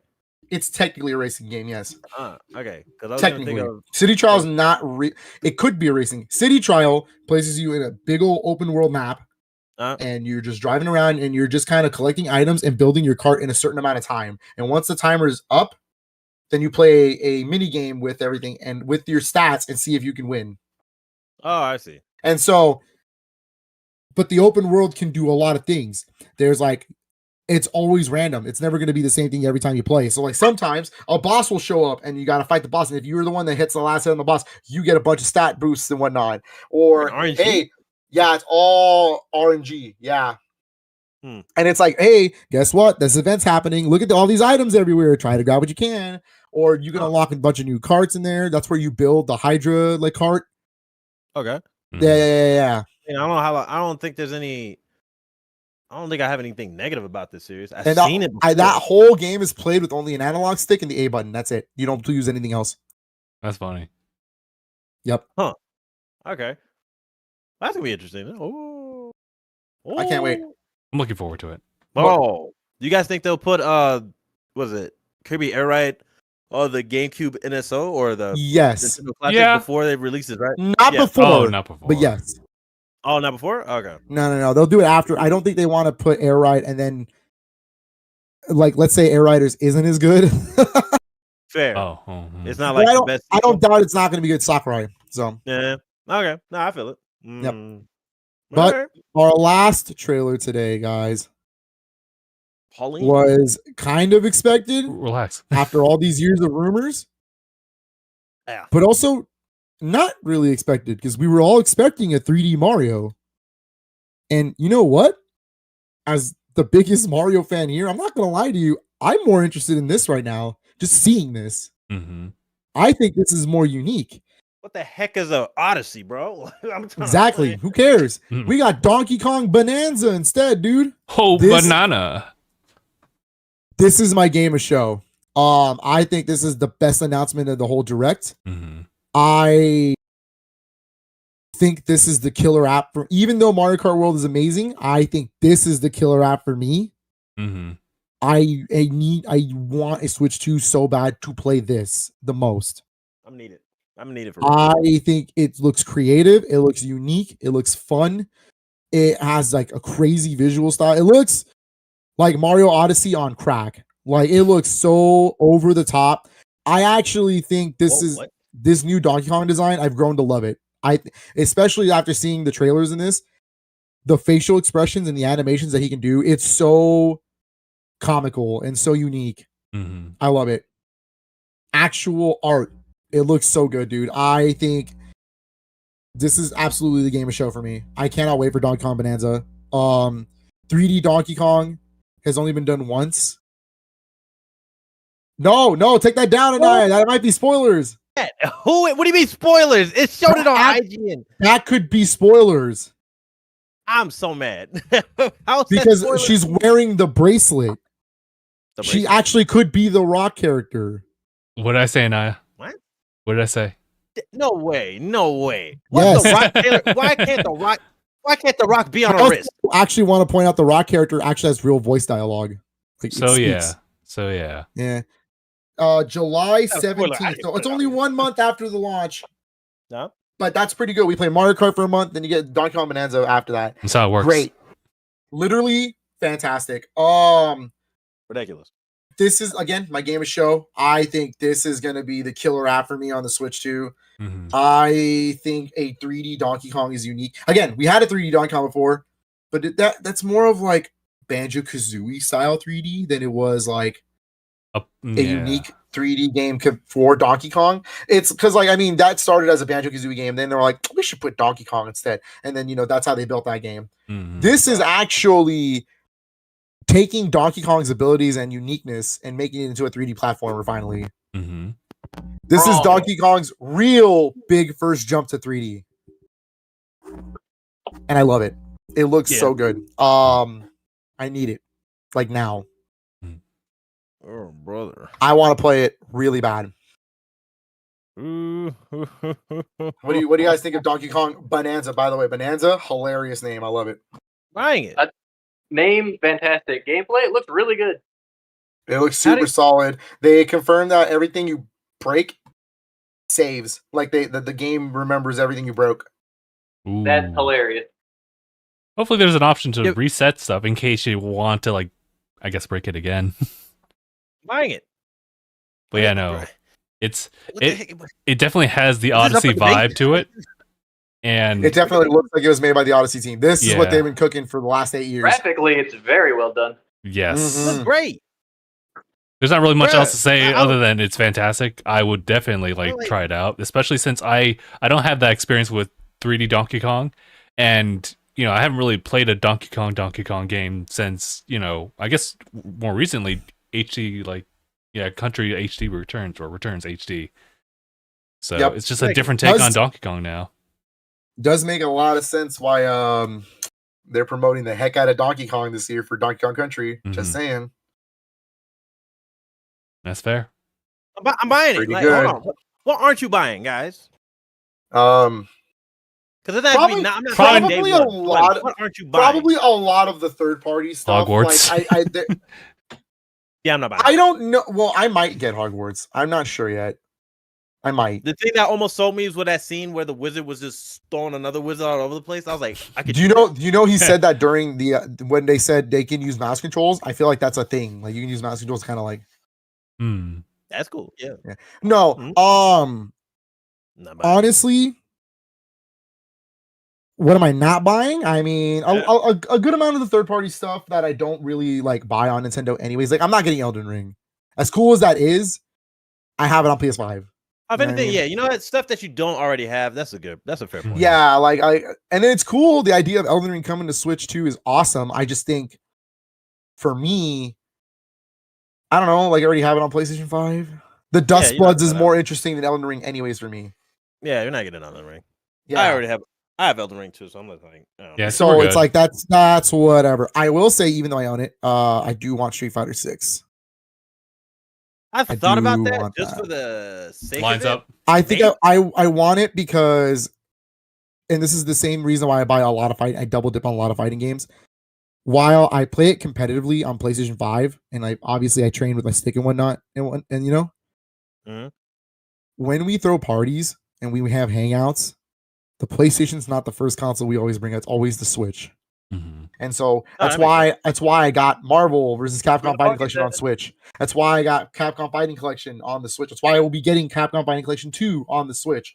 We play a lot of fighting games on the Switch because it's convenient and we're already playing the Switch, so we might as well just pop this, you know what I mean? And there's no compromises, so what's the difference? Like, I'm down for it. Ooh. So I think I do want Street Fighter 6 for sure. But there's a caveat to that, and I'll talk about that in a minute. Okay. Yeah, Undertale, Deltarune, I want that bad. Obviously, Silksong, I want that. Like a lot of the I'm not getting Tamagotchi Live.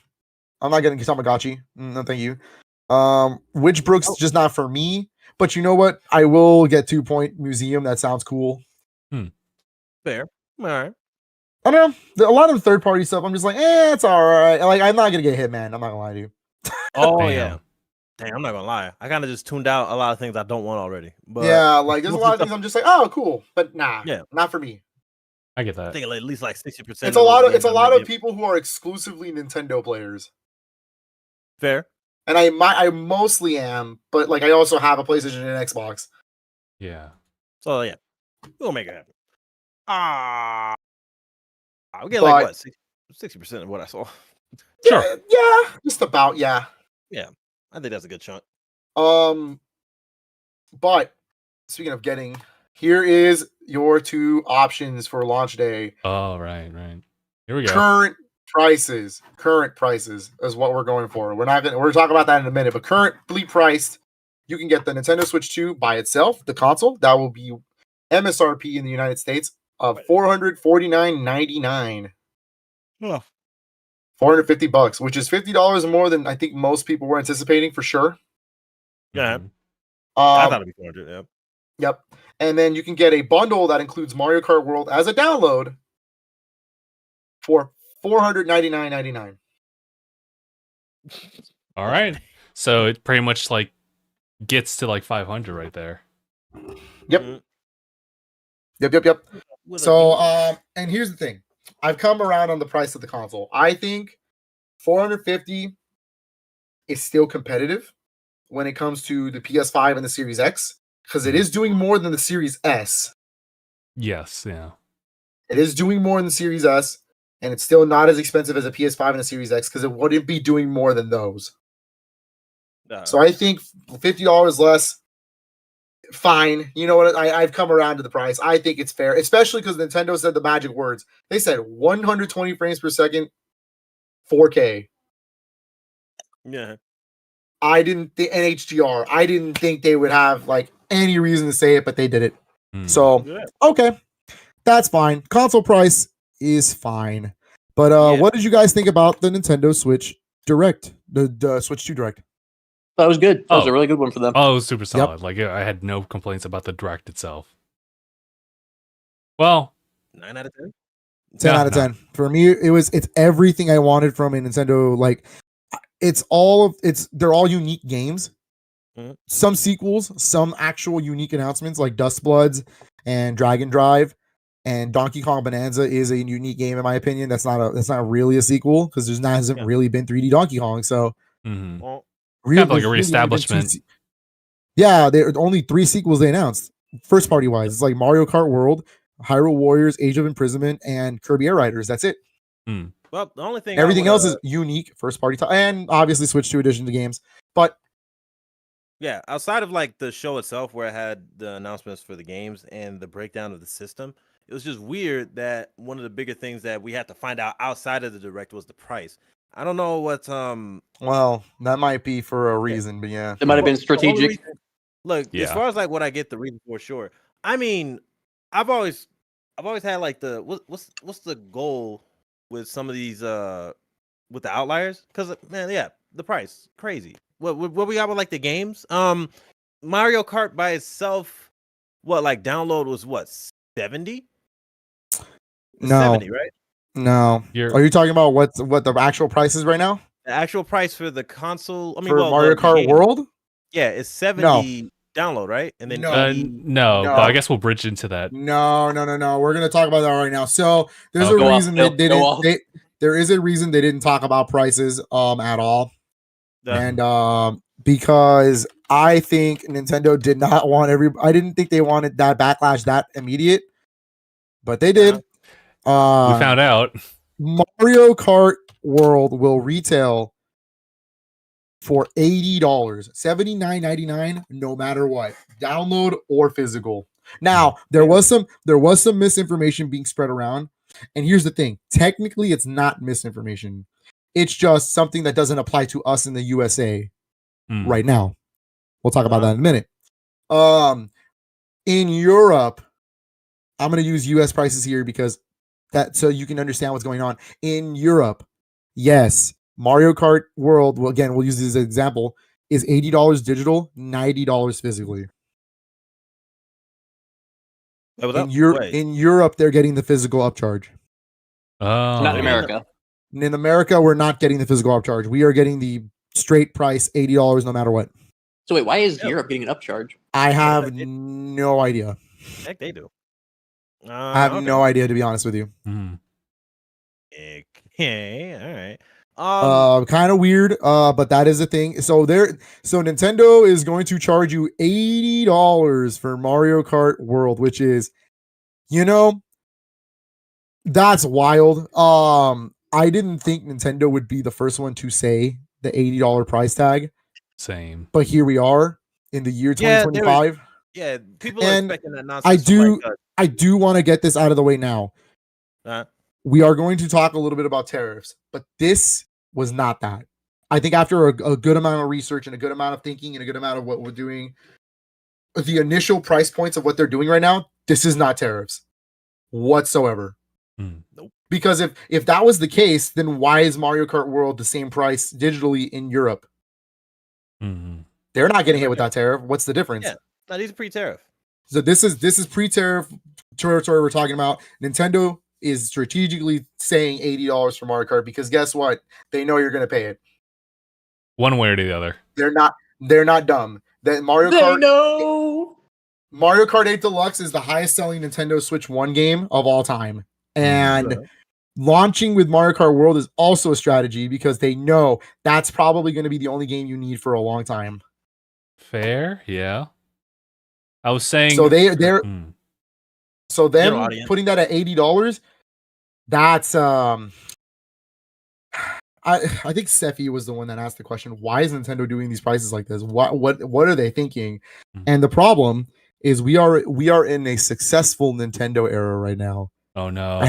You have to remember when the Switch came out, Nintendo was in the lowest financial problems of all time for them. They were on their last legs at that point.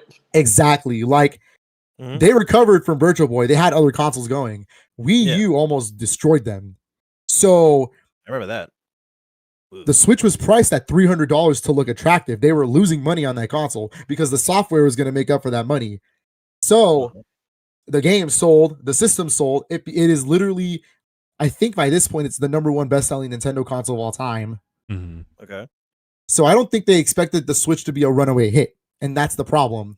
We are in the most successful Nintendo era. They are not a video game industry or company anymore. They are an entertainment industry. They have theme parks, they have movies, they have video games. Video games is still their bread and butter. They have merchandising from all over the place.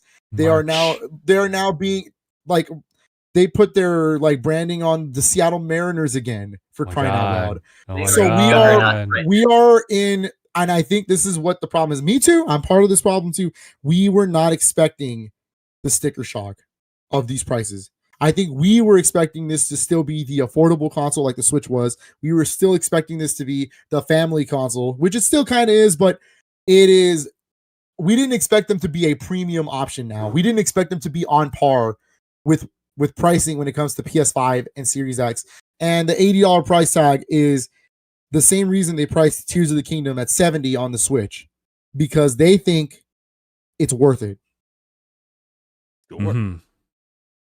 It's pretty much what it boils down to. But also, and the only reason we can think that is because Donkey Kong Bonanza is $70. Yeah. Hey man. Yeah. And so now from here on out in the Switch 2 Lite, what represents an $80 game versus a $70 game? Is it because they think do they not think Donkey Kong is gonna be a high seller? Or is it because they need to be it's new and people want it to be on board with that kind of style of game? When Mario Kart is already established and you know it's going to sell, it's the thing they have Nintendo World based around on. No. Yeah. Yeah, I would assume, bro, this is just, I'm trying to find like a good line of the consumer and like corporation relationship. It just doesn't seem like nobody's like on a fair ground. Like, think about what I just heard. What's his face got data mined recently? Was it like, Street Fighter 6? Like, there's a weird kind of like entitlement that people have for like games. And don't get me wrong, there's not like a issue where like you get a game and you're expecting it to happen and then the companies just keep you waiting for a while. Like, they'll announce something and go on like a who knows how long hiatus. Yeah. But at the same time, we already know the practice for like developers. Nobody's really getting like a really good like a fair shake as far as like keeping up with deadlines, working with like constraints. Like, we get that, but at the same time, it's like, I want it now. I'm gonna leak like leaks and stuff. That's cool and all if you want to get the hype up, but I feel like people are already hyped up in general. Like, you're telling me without a leak that nobody's gonna care about like Nintendo Switch stuff? I don't think so. I really don't think that. Leaks like, I mean, there has been evidence of companies purposely leaking to build up hype. I can believe that. I can. There's also but like, evidence of companies building or leaking stuff out that's false information to get people away from everything. Also true. Yeah, it's like there's so much like what? Then you might as well. Nintendo themselves is guilty of that. They confirmed that Star Fox Racing game for the Wii U leak was them. Crazy. And it's just like, bro, that was them trying to tell people to get away from them. Yeah, so it's just like all these weird little antics of like how people want to get what they want. Like, the corporations, all they want is more money. So like, don't get me wrong, I who the I hell mean, wants Nintendo- of course they Yeah, did. who the Nintendo is hell a else? business. They're not your friend. All right. Yeah, Like who they are the sitting hell- here.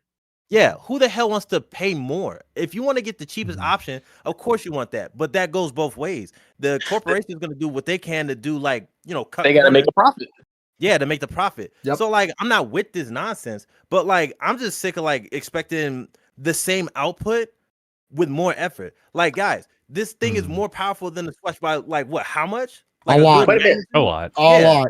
But then you still want to have them like give these games out at like a proper pace, knowing that the practice ain't going to benefit nobody. Well, In the long run. damn, like, they do have more. They at least have more first party games than PlayStation and Xbox combined this year. That is cool. Yeah, right. We'll give Nintendo that. Like, I don't know what the heck else we could put on like the PlayStation. I mean, 5. Xbox has a good amount of games this year. Finally, I mean, what South of Midnight's about to launch this week. Yeah, and then man, there's no the coverage on that is like kind of whatever, right? I feel like people are kind of lowballing that. I'm There's- waiting on that. Well, the only early access people got to play it. So Yeah, far, right? this week is the real ultimate Game Pass launch. Yeah, but with all But that, they still have Doom: The Dark Age. They still have Tony Hawk's Pro Skater 3 and 4. They still have Ninja Gaiden 4 this year. Yeah, they still that's- have yeah. like yeah, they, yeah. got, So they got a good Yeah, lineup no, I this get year. it. Xbox actually has a good lineup. PlayStation has what? Death Stranding 2 and Ghost of Yotei. Yeah, that's cool. I'm just more of just thinking the fact that we still want more cutting edge things in these games, but still at like I want it now kind of pace. That I'm not with anybody on that. Like I want games, duh, but I'm cool with waiting. Because if you still want like you want to push this thing to the furthest it can go, but then also within a console's lifespan, you want that to be pushed on later on as well. Are we still talking about Mario Kart World, by the way? No, What? We're talking about Nintendo, but like then Yeah. that too, Just right? Nintendo, Like, dog. It's yeah, a conversation. matter of fact, it spans out. Yeah. yeah. It still spans out to like matter of fact how ambitious Mario Kart World is, right? Okay. Like imagine all the stuff that I don't get to customize my cart, but when the hell did you ever have like a open roam kind of open world aspect to Mario Kart? There's gonna be Never. some kind of like development that needs to be acknowledged Well, yeah. in that.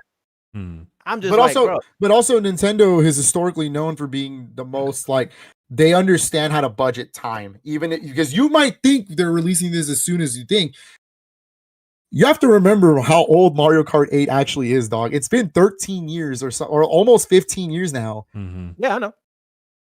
I'm just like, We've been playing Mario Kart 8 for a damn long time. The DLC that just recently happened, that's a separate team. That was not the Mario Kart team making this game. They were Yeah, I probably get on that. So Nintendo has a bunch of internal teams. They're not rushing anything. I can assure you that. Yeah, no, it's just more of like the consumer side. Because I'm cool. Oh, with people sure, yeah. Like I'm cool with people like criticizing Nintendo because they do some cold stuff every now and then. Nintendo And even is then, there's a funny little business, is what I like Yeah. to call it. But I'm just like, bro, then at most I could tell people who really have an issue with this, I say don't buy it. Or like don't buy it now. It's It's tough, basically it's basically like, look, $80 could be worth it. You know what I Yeah. mean? Like you could play this game and it could be one of the most like it could go down as one of the best Nintendo games of all time. It really can. Yeah. That's what Mario Kart World. Most Mario Karts are usually system sellers. They are staples in your collection if you're a Nintendo fan. Always. Yeah, they were usually right up there with like Smash in terms of like the staples. Hell, I mean, like it's been longer than Smash. I mean, what Super Mario Kart, Super Nintendo, one of the best selling. Super games. Yeah. We still shall see if Ultimate will become this generation's Mario 8. Yeah. Yeah. Who Oh, I knows? see what you But mean. like the problem, and then there is is that risk of Nintendo it not being knowing. that. But that's the thing. That's the business now. They know it's gonna sell. So they said, let's get as much money as possible. Again, this could really be because the game costs a lot of money to make. Sure. You know, Nintendo has finally entered the 4K era. I think that's something we haven't taken for granted yet. We are finally getting a real 4K console from Nintendo. We're in that You know what I timeline mean? now. Like we are finally here where Nintendo is finally a modern platform that's viable against other platforms. They made a party system. All right, like Yeah. they are going to make this seem like the premium option because Nintendo's not going anywhere. Yeah. I want to add I still want to know. Yeah, go ahead. Go ahead. about Mario Kart, especially. I think it's obviously they're like very strategic about like the pricing here. Like we haven't really talked full scale about like how they're like scaling up the pricing like per the games. I mean, we kind of did like touch upon it, but not like at, like front facing value. But with Mario Kart, it's very particular as this full $80 game for like baseline content, regardless of like how much effort was put into this. And what I this is my words. It's low key kind of sleazy because you can go for like the physical $80, or you can just get the bundle with it and it's just $50 from that. So regardless of which path you take, they get a sale on Mario Kart regardless. And it's like, I don't really like that at all. So it's like 80. Yeah, because like a $30 increase just by itself on top of like, if you don't do the bundle, right? Like you would be and unfortunately, I'm not doing the bundle. I want the game physically. So for me, it would be an extra $30 on top of what we're talking about because I want the physical copy. Yeah, I'm doing physical too. So yeah, it makes sense.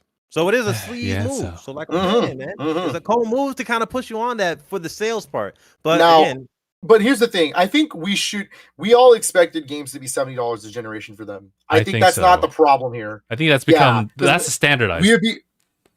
This is the same kind of pushback that happened when PS5 was like, by the way, $70 games, and it's like, why? I don't, Bren. But now we've been so accustomed for the last 5 years to $70 games. That's not a problem anymore. As much. But now you're telling me 5 years? 80? Hey. You're gonna retail a standard game for $80? I mean, look, Alan Wake 2 just got a physical copy that was $80. But the difference is that's considered a deluxe edition that comes with a bunch of extra stuff on top of the main game. $80 is like an extra edition kind of thing. Exactly. So you see, So I'm not. This is a standard game, just a cart, nothing more, nothing less. $80. So, also, this is just me being a little more optimistic because I always assume this is just a part of the modern wave now. Just like they probably won't do it, most likely won't. Just like patches and updates and whoever other way they can add content. If you think Mario Kart World's not getting DLC, you're out of your goddamn mind. World is going to get DLC. Yeah. But I'm just thinking, like, if there was some way of them to, like, at least get in everybody's good graces, they could, but most likely they won't. Out of all the games that they showed first party, I think, like, Mario Kart World, Drive and Drag, and freaking Kirby Air Riders are the ones that are primed to get DLC, like, updates. Yeah. Yeah. If there's going to be any pushback that they might do, it depends on how loud of a fuss the fans make over the $80 price tag. Nah. Currently, they're thinking they're going to get away with it, but it's going to probably be. Will we have to know after? We can't say that. We can't say that, Mark, because this is not the first instance Nintendo's ever done this. The Switch 1, they did this too. Tears of the Kingdom came out at $70 when normal Switch games are $60. Yeah, right. And I bit that bullet too. And guess what? Where is Tears of the Kingdom on the top 10 best-selling Switch games? It's like number 7. Wait, when did 7 for 70? Wait, how long has it been since Tears of the Kingdom came out? 2 years. 2 years. Okay, yeah. 2 years ago. This has only been 2 years ago, man. That's what I'm saying. This is something Nintendo knows they can get away with. Dumb people like me are gonna do it. Look, I'm not against. I'm not against. Oh my god. Yeah, I'm not against like. You said you would destroy the Sith, not join them. I hate you. Any kind of way.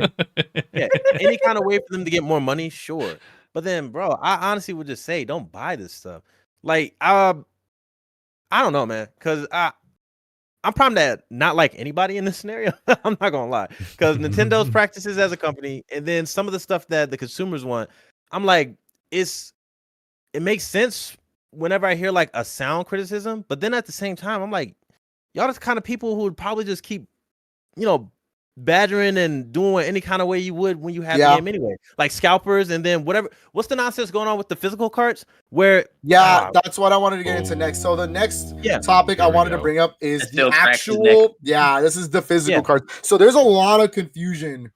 Nintendo fumbled the hell out of this, by the way. So this is, and you know what, transitioning into the next console generation for them after a success is always going to be a problem, but man, they are confusing the hell out of us. So remember when they said there's 3 kinds of games? Okay. Yeah. There's a Switch 2 games, right? Mhm. Those are the games built for Switch 2. Uh-huh. Okay. Those will come on the red cartridge, built onto the cartridge. Confirmed would be like Donkey Kong Bonanza, that's built on the cartridge. Mario Kart World. Most first-party Nintendo games are going to be built onto the cartridge. Those are the physical copies you want, right? Mhm. Like those are the actual ones you want to pick up physically and collect on into your collection. Mhm. But they are giving developers another option, and that is for is going to make game Phil tweak. key cards. What these are, Okay, here as we to go. my understanding, they are still a physical red cartridge. Okay, Mhm. They're still a physical red cartridge. They Little guy. look like a game cartridge. Yeah, they will look and feel like one. You know, you pop Well, it they in, taste like it. Yeah. maybe. You pop it into your console, and it will prompt you to download the game. And and to play the game, you still need the cartridge in the console because it needs to authenticate that you own it. Uh-huh. So here's the thing. Technically, this is an upgrade because I want to bring up that Switch 1 actually already does this. I hope you guys realize that this is actually not a new concept. Switch 1 does this to some extent too. I have the BioShock collection on my Switch. And you have to download most of the games even though you have the card because they don't fit on the card. Mm-hmm. The cartridge is proprietary, guys. So you have to pay. It's expensive to make these cards, especially if Nintendo charges a certain amount for how many copies you want to make, because you have to go through them to get these cartridges. So it is a cheaper option for developers to just take the game key card and use that instead. Now, the biggest difference between the two is that the game key card has none of the memory on the card. It is just the license on the card. You pop the card and then it says, oh yeah, you can play the game, but let me download it for you. And that's it. Mm-hmm. And that's how you play the game. The two games that launched that will be using this are confirmed. It is Bravely Default Flying Fairy HD Remaster and Street Fighter 6 Years 1 to 2 Fighters Edition. Yep. Now, I do want to bring up Cyberpunk because Cyberpunk is using the most expensive cartridge first. They're going to be the first developer to use the most expensive cart for Switch 2. Okay. Because it's a 64 gigabyte cartridge. That's the max you can go on a Switch 1 too, actually. Which is crazy. And they're going to put all of Cyberpunk on the cart. Now, Street Fighter, again, this is kind of normal for Capcom, right? Capcom is known to not use the cartridges. Look at Mega Man Legacy Collection 1 and 2. Yeah. Look at the Mega Man X Legacy Collection. They don't like putting both collections on the cart. So for them, the game is 55 gigs. So for making a expensive cart business-wise probably doesn't make sense. Okay, fine. Bravely Default is 11 gigabytes, guys. There's no way that game should be on a game key card. Now, another okay thing about this, it's not the end of the world, is you can actually sell these cards. You can actually resell the games. Transferable license. It's not because so you don't actually like. It's literally a cartridge that just says, "Hey, you can play it." Yeah, that's all it is. So so you can. I can let you borrow the game still, and you can play. You just have to download it. That's it. And the game will stay on your console downloaded. You just have to have the card to play it. So in a way, it really does mimic a physical cartridge without actually having the game data there. So exactly. And I do want to point out PS5 games and Series X games also do this now. Assassin's Creed Shadows does this. They just don't. Nintendo is just actually telling you up front that this is what it does. Yeah, at least they're being honest. So I think I've come a little bit around on those game key cards, but I still don't think they're good. I don't like that they don't physically preserve the game. That sucks. That's not fun. Yeah. But also, again, we've already been it's better than download code in a box bullshit is all I gotta say. Like, it's way better than like you get a game, a physical box for Switch 1, and it's just a code and no card. There's at least a cartridge on there. Yeah. Yes. Still shitty. Still a really shitty way to preserve games. Yeah. But it's a thing. It's a thing that people. I think Elden Ring is confirmed to use game key card. Ooh. Makes sense. Okay. I mean, yeah, you're right. And especially with Yeah, DLC stuff. It also lowers the price and the production of the card. It does. It Yeah. does, and you can actually see by the retail prices because Bravely Default's only $40 at launch, and Street Fighter 6 is only $60 at launch. So that would explain why. Let me remind you. Like, I imagine the games that are more expensive might come without the key card. Like, it's just on the cartridge itself. Yeah. Now, I should also remind you that Street Fighter 6 is getting all 26 characters out the gate for Switch 2. So $60 without having to pay for the DLC is pretty good, all things considered. Yeah, I guess so. That's a fine line. Yeah, because it's what, $20 a year on top of the $60 they charge for the game. So you're saving $40. Cutting a good deal, and the version is getting good reception too, as far as like people who have played it. Yeah. So I get it. I get why the game exists. It just kind of sucks. Yeah, like that. It's not good for preservation, and again, I've come around a little bit on it. My initial emotions are, this is dumb. Why the hell would they do this, right? When you have to take business and everything into consideration and all these other things, like, it's not fun, but that's modern gaming for you. I'm glad it's a necessity. I'm glad you explained it the way you did, as far as like how much it costs, like to go to Nintendo and ask them like for these physical cartridges.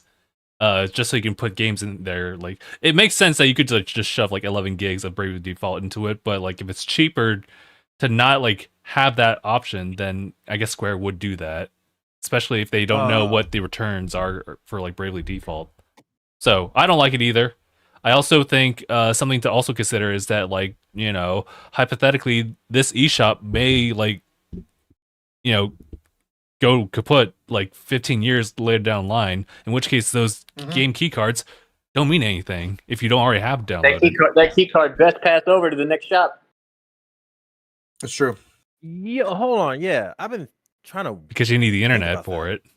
Yeah, so that's the thing, is that's my only concern, is like the future, right? Right here up front, it doesn't matter. But also that's the thing. They're still physical cards. I can still sell them to people. I can still, I can still let you borrow it. It's not super different. Wait, hold on, Phil. It's not. Phil. Hold on, Phil. You got for the immediate stuff. I have a couple of games in my physical collection that require these downloads. Both the Borderlands games I have on there require these downloads. They're not on there. But there, again, biggest difference. Some of the game is on the cart on Switch.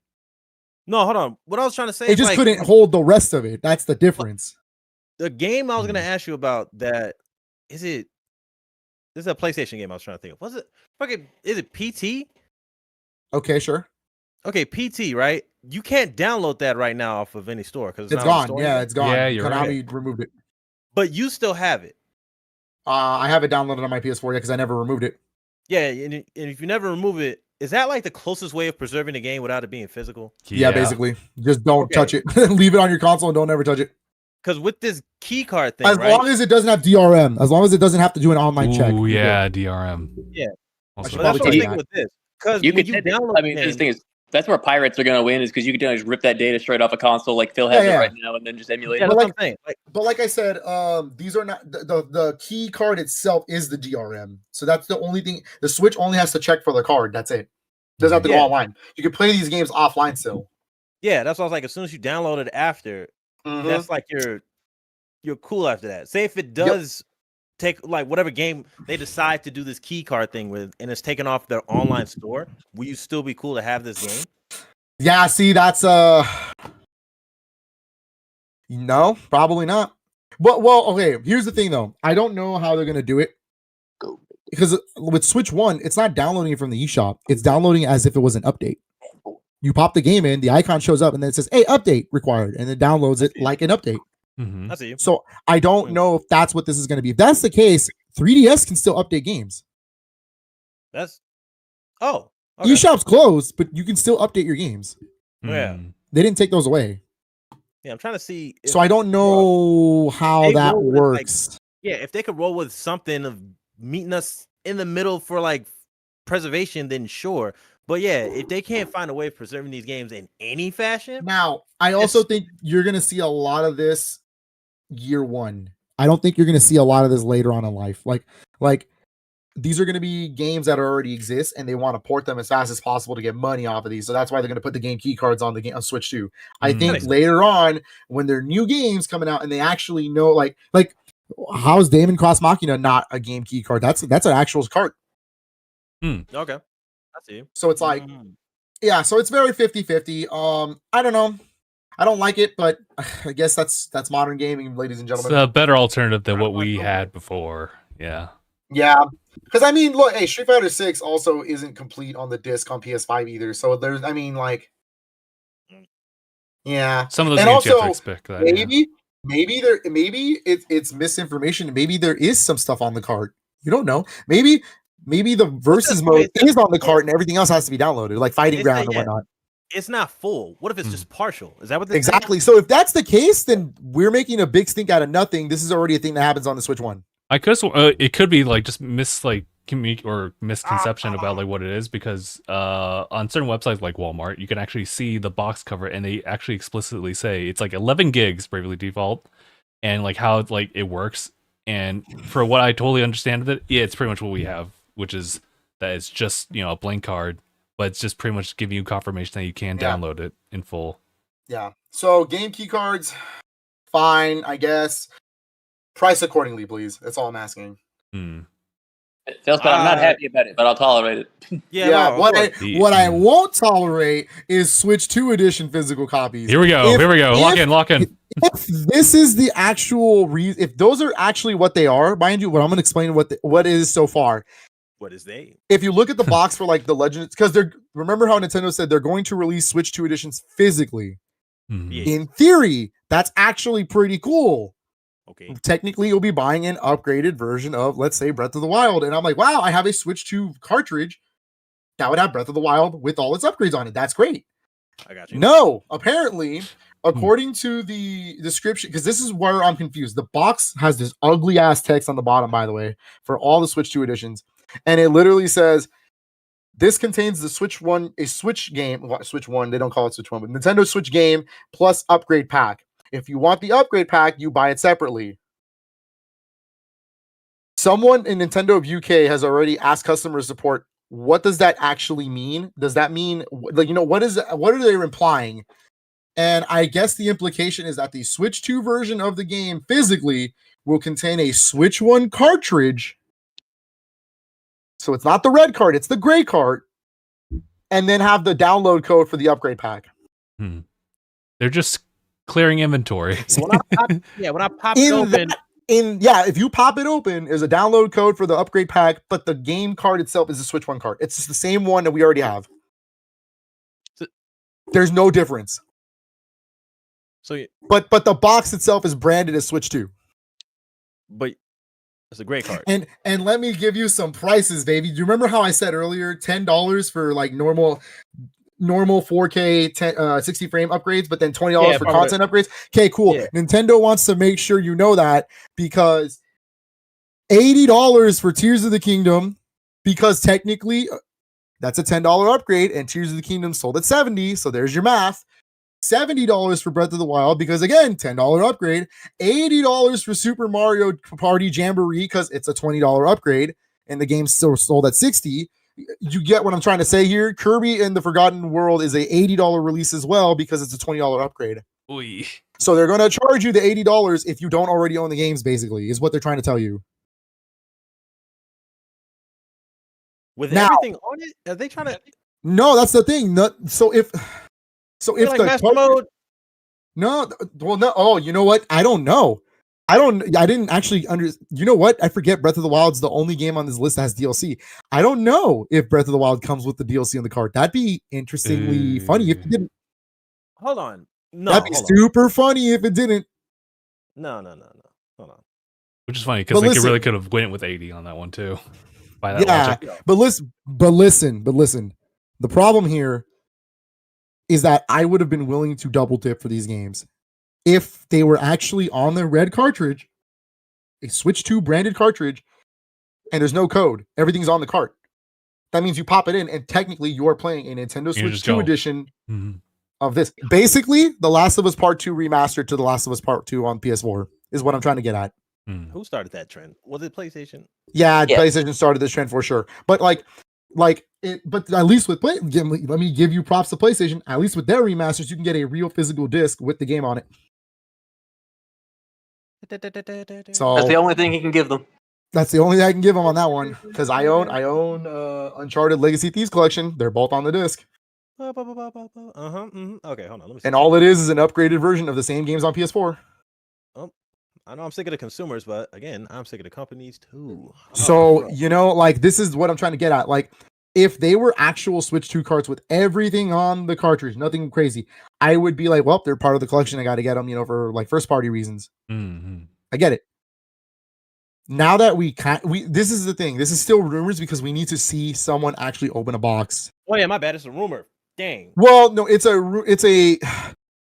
through support. way It's like it's 60%. the way customer support talked about it in the UK didn't really clarify much. All they said is yes, code included for upgrade, but they didn't specify what did they mean it as like just buy the code, or did they didn't mean it like what's in the box? Yeah. I'm like, hold on.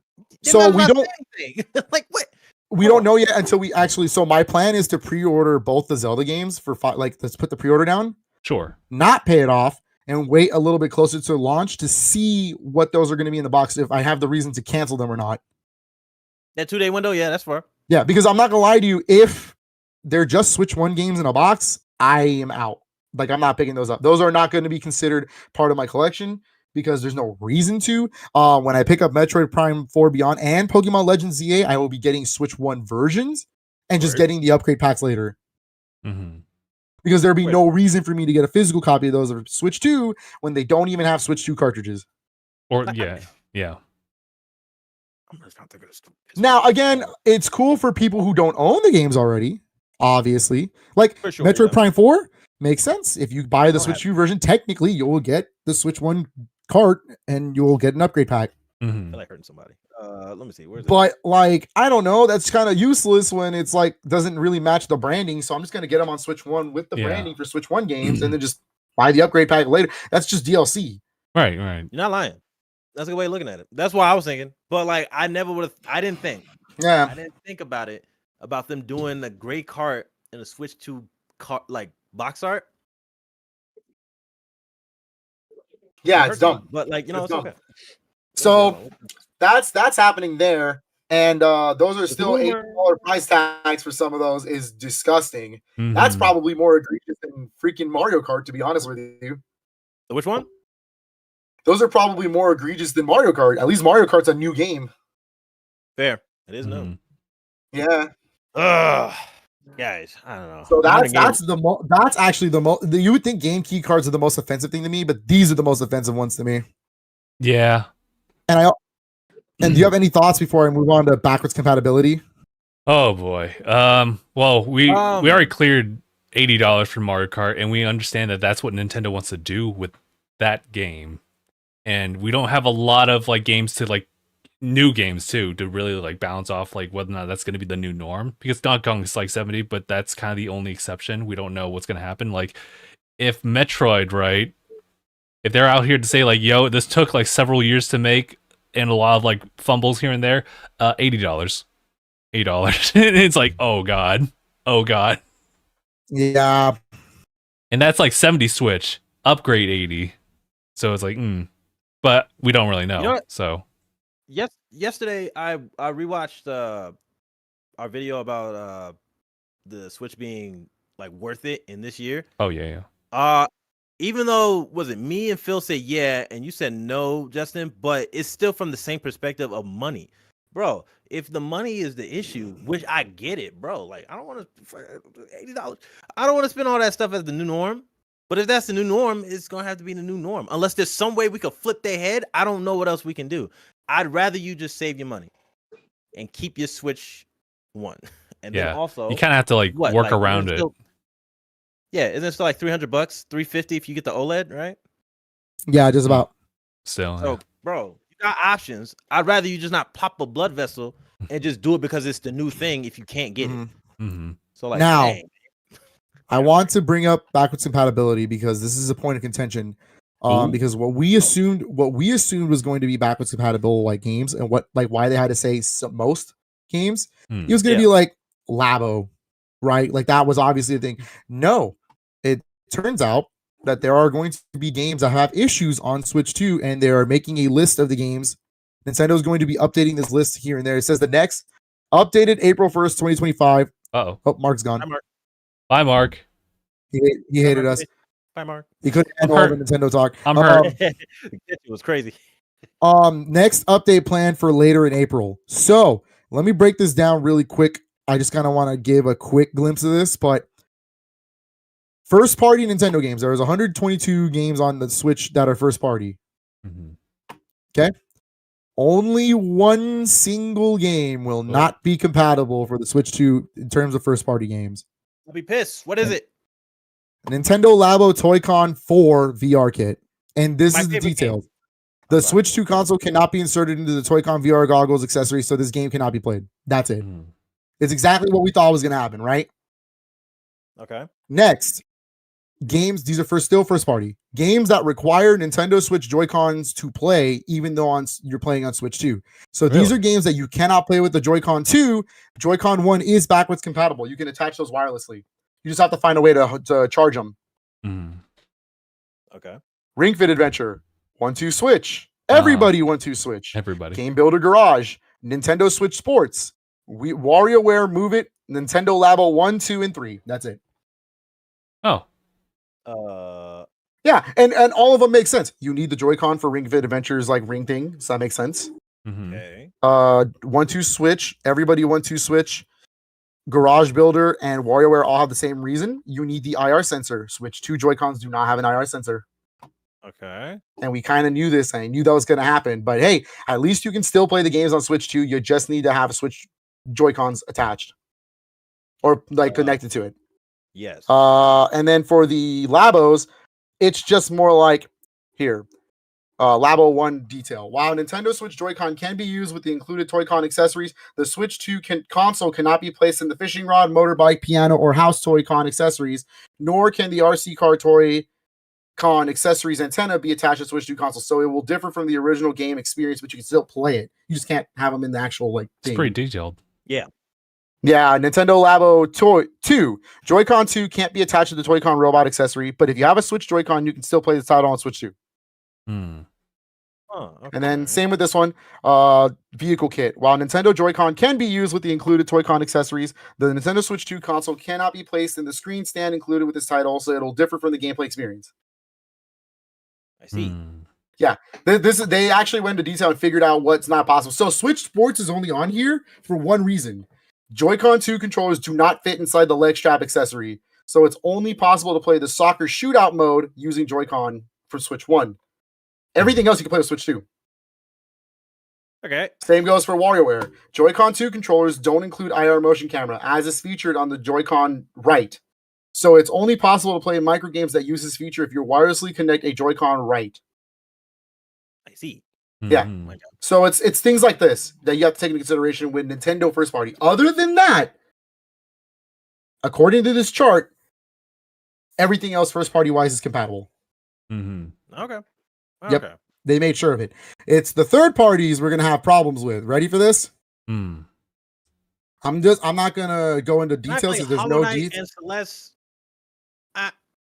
We'll see. That's on so far. I'm gonna hurt somebody. I'm gonna name all the games on this list right now. I'm just gonna run through this list. It's not that long of a list, but I do want to tell you that there's no status on everything. Everything is issues are being investigated on the following games. There's two separate lists. The first list, Nintendo Switch games that start up on Switch 2, but include some in-game compatibility issues. Ready? Okay. At the top. Alan Wake Remastered, Alien Isolation, that affects me. Arcade Archives Ordine, Arcade Archives Philios, Arcade Archives Tetris the Absolute Grandmaster 2 Plus, that affects me. Arcade Archives Tetris the Grandmaster, that affects me. Asphalt Legends Unite, Dadish, Dex, Dust, and Elysian Tale, that affects me. My favorite furry. What the heck? Yep. Eldoran, Factorio, Fall Guys is on this list. Family Chess, Games Advent Calendar, 25 days, 25 surprises. Yeah, who cares? Godlike Burger. My favorite. We're gonna start. I'm gonna start naming big boy titles right now. Harvest Stella is on this list. Oh, He sounds okay. nice. Hitman 3 Cloud version. Hot Wheels Unleashed. Just Dance 2019. Just 2019. Weird. Klondike Solitaire. Lovers in a Dangerous Space Time. That's a good game too. Match Point Tennis Championships. Mega Man Legacy Collection 1. Oh, okay. Moto GP 21, My Brother Rabbit, Noir Chronicles City of Crime, Overcooked All You Can Eat, the first one. Oh. Okay. Poco Yo-Yo Party, Port Royale 4, Raiden 4 Cross Mikado Remix. That's the shooter. That sucks. There's something wrong with it. Again, issues are being investigated. So Nintendo has the power to try and look into it and talk to developers to fix these. That's good. Real Car Driving Simulator and Parking 2022 games. Sniper, Hunter Scope, Saints Row 4 Reelected, Smile Basic 4, Steven Universe Save the Light, Street Fighter 30th Anniversary Collection has a problem on Switch 2. Ooh, okay. Heck. Stumble Guys, Stumble Guys. A couple of like Japanese. This is actually showing games from every region, by the way, so not just exclusively America. A couple of Japanese imports, and oh no, not Neptunia, Cross Center, and Kagura and Ninja Wars. God, what are we gonna do? Oh my god! All right, anyways, on this list, I have 1, 2, 3, 4, 5, 6. It's a great game. 7, 8, 9. I have 9 games on this list that are affected. And that's still download like or physical. And starts to fine. They start up fine but have in-game compatibility issues. The second list is games with startup issues on the Nintendo Switch 2. Again, issues are being investigated, and this is the longer list. I'm just gonna run the names really quick. All right. Listen, this is the for anyone at home. This is like the Steam Deck, and it has like the Zero Cross type of like compatibility. That's where it's at. Possibly. Yep. So. Yep, that's basically what this is. Ready? I'm gonna run through. This one's kind of rough for everybody. I know we all have games in this list. Yep. Everyone got hands. Get ready. 112 Operator, A Boy and His Blob Retro Collection. That affects me. Abyss, Memory, Fallen Angel, and the Path of Magic. Arcade Archives, Neo Geos. There's 4 Neo Geo games back to back. Art of Fighting 2, Samurai Showdown 2, The King of Fighters 95, and The King of Fighters 96 all have startup issues. All of those affect me. Have all 4 of those. Airhead, Alchemy Garden, Another Crab's Treasure. Here's some more Arcade Archives. Burger Time, that's me. Crime City, also me. Dig Dug, Gradius 3, New Rally X, Pac-Man, Xevious. Oh my god. Okay, keep going. Astral Flux, Baron, Fur's Gonna Fly, Batman, The Enemy Within. That's the Telltale game. This one's wild. Beyond the Ice Palace 2 just came out, I think last month. Crazy. Boot Hill Bounties, Boot Hill Heroes, Botany Manor, Bus Simulator 2023 City Driver, Cats Hidden in Italy. Don't know. This is a Japanese only game. Crazy Strike Bowling EX, Dadish 2, Darksiders Genesis, Dead by Daylight, Death Coming. Are you ready for this one to hurt me? Doom Eternal. Yep, that has a startup issue. Yep. Eggy Party, Ender Magnolia, Bloom in the Mist. That's a big one. Everdream Valley, Ever Space, Fables Mosaic, Snow White, Felix the Cat, the recent Carbon Engine port for Limited Run. That's on the list. Dang. Actually, there's going to be a couple of Carbon Engine ports on this list, apparently, because A Boy and His Blob is part of that too. Let's see. Fig? I don't know. This one's big, guys. I don't know if you're gonna have like this one. Final Fantasy 1 Pixel Remaster has a startup issue. It's just that one. So Square could fix that one. Okay. Here's another one that has a startup issue, and this is the only first-party game on this list, guys. Okay. Fitness Boxing 1 has a startup issue. My favorite game. No, I'm sorry. That sucks. But Floor Kids. Do you remember that game? I could not. It was like a launchier game. It's like they're like it has a really cool art style. It's like a rhythm game. I grew up with it. Yeah. Fortnite. But This is the only game that has a different status than everybody else. It says a Switch 2 version is planned. Yeah, I was about to say, yeah, right? Yeah. So doesn't matter if that one doesn't work or not. There you go. Framed collection. Gal Guardians Demon Purge. Gang Beasts has an issue. Oh. I don't think I Gas played Gang Guzzlers Extreme. Grid Autosport. Sorry, Aniyah, this one's for you. Guns, Gore, and Cannoli 1 has an issue. Oh, then dude, just throw the whole console out. What is wrong with them? Why would they think that's cool? This is a game title. Whoa. Just Nothing the first else one. matters still. Just Nothing the else first one. matters. I know, and that's the one with the multiplayer. I know. That's It the kills one. me. Yes, dude. I don't think I want to pay this. I don't know if I want to. No. What? Why? What's wrong with this? Switch Wait, 2 hold is on. not a day one pickup for an eye. Day 50. But anyway, go ahead. My bad. But the second one works. So there's that. That's me. I got isekai into a shoot 'em up. That's a game. What you? Sure. Inferno 2, Okay. Island Flight Simulator, another limited runs carbon engine game, Jurassic Park Classic Games Collection, Ooh. Kids versus Parents, My cannoli. Arc System Works game, Kill la Kill If, Oh, damn. Oh yeah, that is a game. Korean Drone Flying Tour, Jeju Island 1. I don't know about that game. Jeju. Cosmorax. Again, a lot of like, okay, You whatever speaking- games, but I'm gonna use some big ones too. Little Nightmares 1. Oh. That's a big one. It's a popular game on the Switch. That is fair. Yeah. Mhm. Yeah. Manticore, Galaxy on Fire, Mexican Train Dominoes Gold, Monsters Love You Too, Model Debut, hashtag Nicola, Monster Energy Supercross, the official video game. Here's some big one for me. Rhythm game Musinks has issues. Uh-oh. NASCAR Rivals, NBA 2K18, NBA 2K25. All the NBAs are fine after that, apparently. Oh, okay. Nelly Kutalot, The Foul Fleet, Neverwinter Nights, Enhanced Edition. Nobody Saves the World is such a good roguelike, guys, and it has issues. I'm so sad. Nova 111, Oddworld Strangers Wrath HD, Kill Me. OKKO, Let's Play Heroes, OMG Police Car Chase TV Simulator, Onigo Hunter, Palia, Oh, Pally, I don't know. Preservance Complete Edition, Pineview That's Drive. funny. This one really hurts me because I want the physical copy this year. I'm gonna buy it anyways because at least I have a Switch one to play it. Pizza Tower. Oh, Hey, what?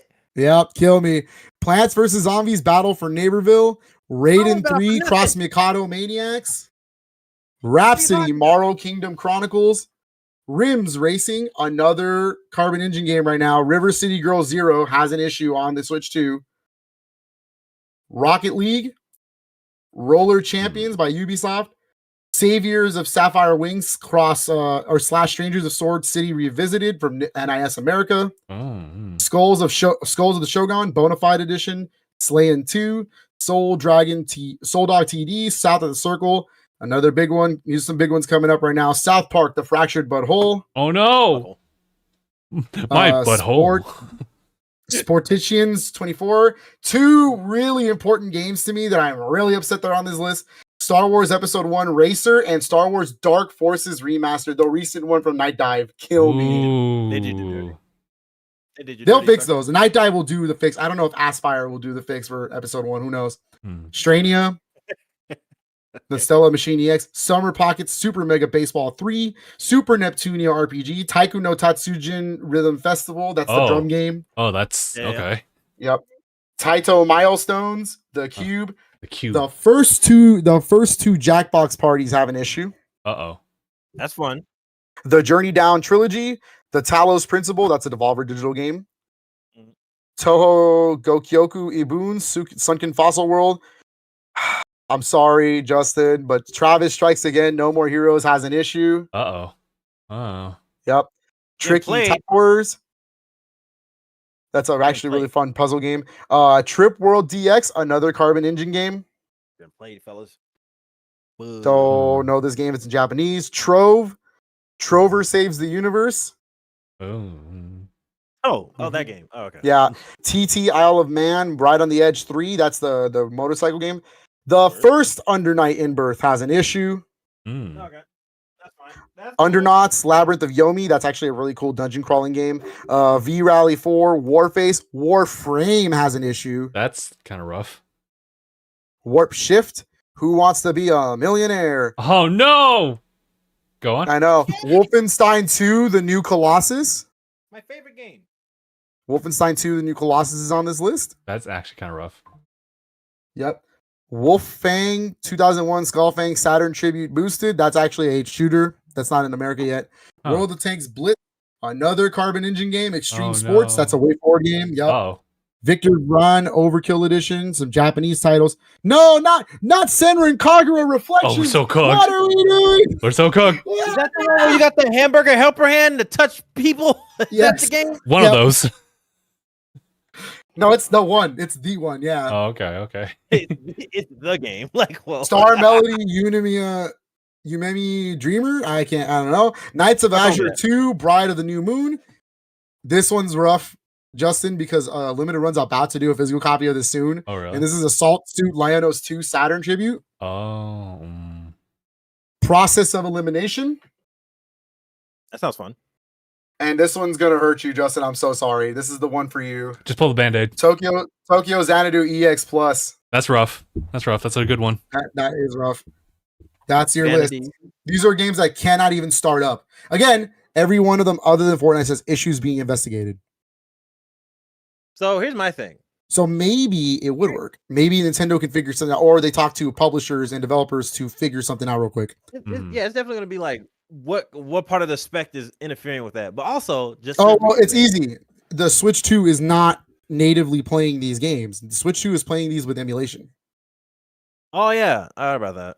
The Switch 2 doesn't have Switch 1 hardware. That's the problem. Yeah.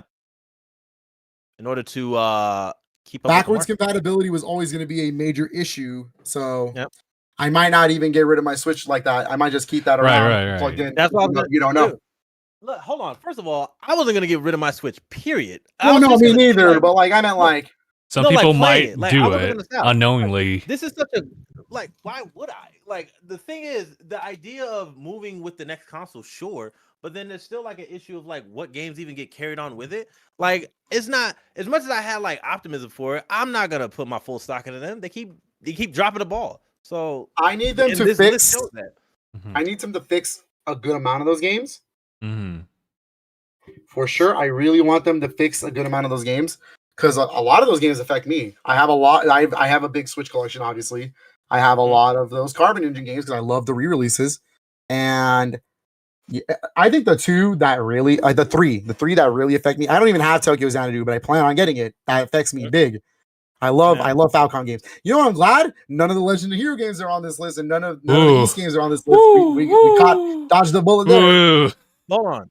Okay, question. Okay, this game is. I mean, this game. This But list the two big ones that affect me are Mega Man Legacy Collection and Street Fighter 30th. I think those need to be fixed. Like, Okay, True so that. this game list is being updated because like Yes. these fools play every game that. yeah, so thought they're doing what PlayStation did. They have a team of testers who are testing every single game on the library and seeing if it'll work. Mm. Okay. So these are games that with known issues right now, and they're gonna try to fix these. 'Cause I remember And MM, these can be fixed because Assassin's Creed Syndicate just got fixed for PS5. It's just gonna take some time. But like, wait, what was your name?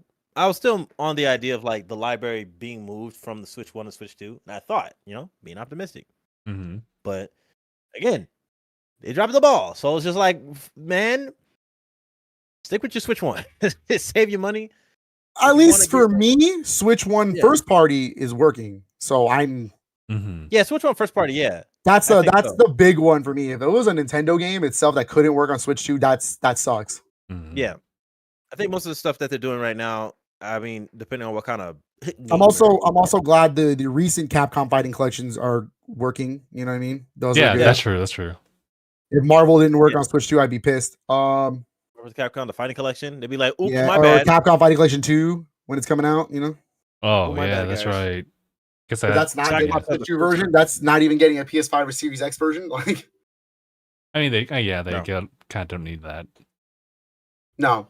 But that is a thing to take over or consider. And then I think the only last topic I wanted to talk about is the tariffs, right? Oh, yes. Oh, yeah, we'll talk about those. Yeah. So I'm just gonna put a time. So on with that one. Japan, hold on, Japan's tariff. I think was it 24%? So let's start from the top. Pre-orders for the Switch 2 in the US were supposed to start April 9th. That would be this week. It's Sunday.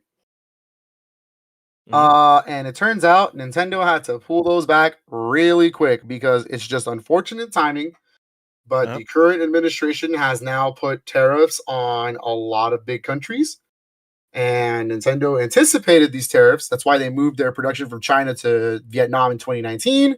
However, they didn't think Vietnam was going to get hit that hard with the tariff. So Nintendo has to pull back the console pre-orders in America because they don't know what to do yet.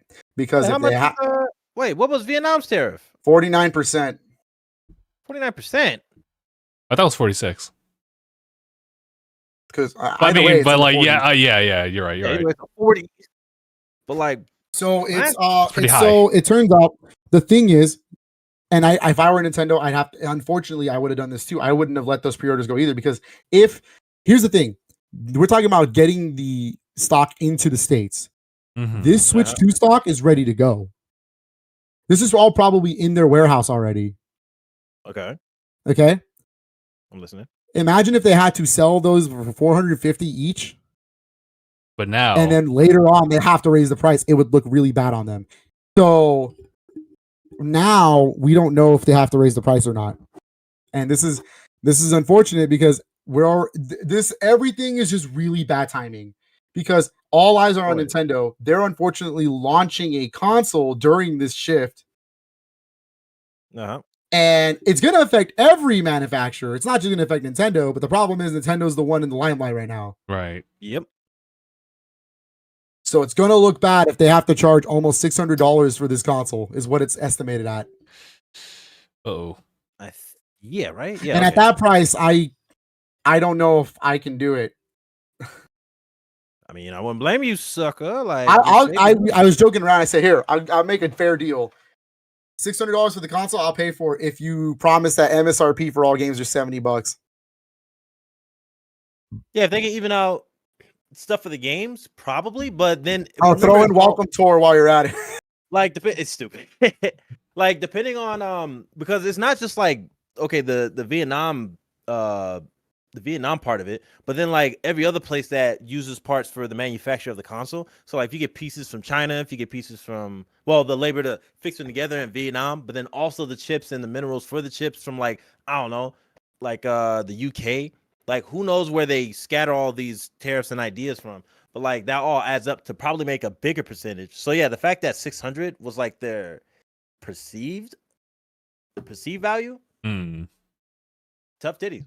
Like, yeah, it's just unfortunately we can't do anything about it in the States. This is just how it is. Yeah, that's the laws. That's tariff laws. That's how it works. Yep. Supposedly, this is a scare tactic to Vietnam, so they are negotiating according to everything. So Nintendo is really just waiting to see determine what the end game is here, and once they figure out a solution and see what the end is going to be, then we can see what happens. But what scares me is according to Nintendo, they're not changing the release date.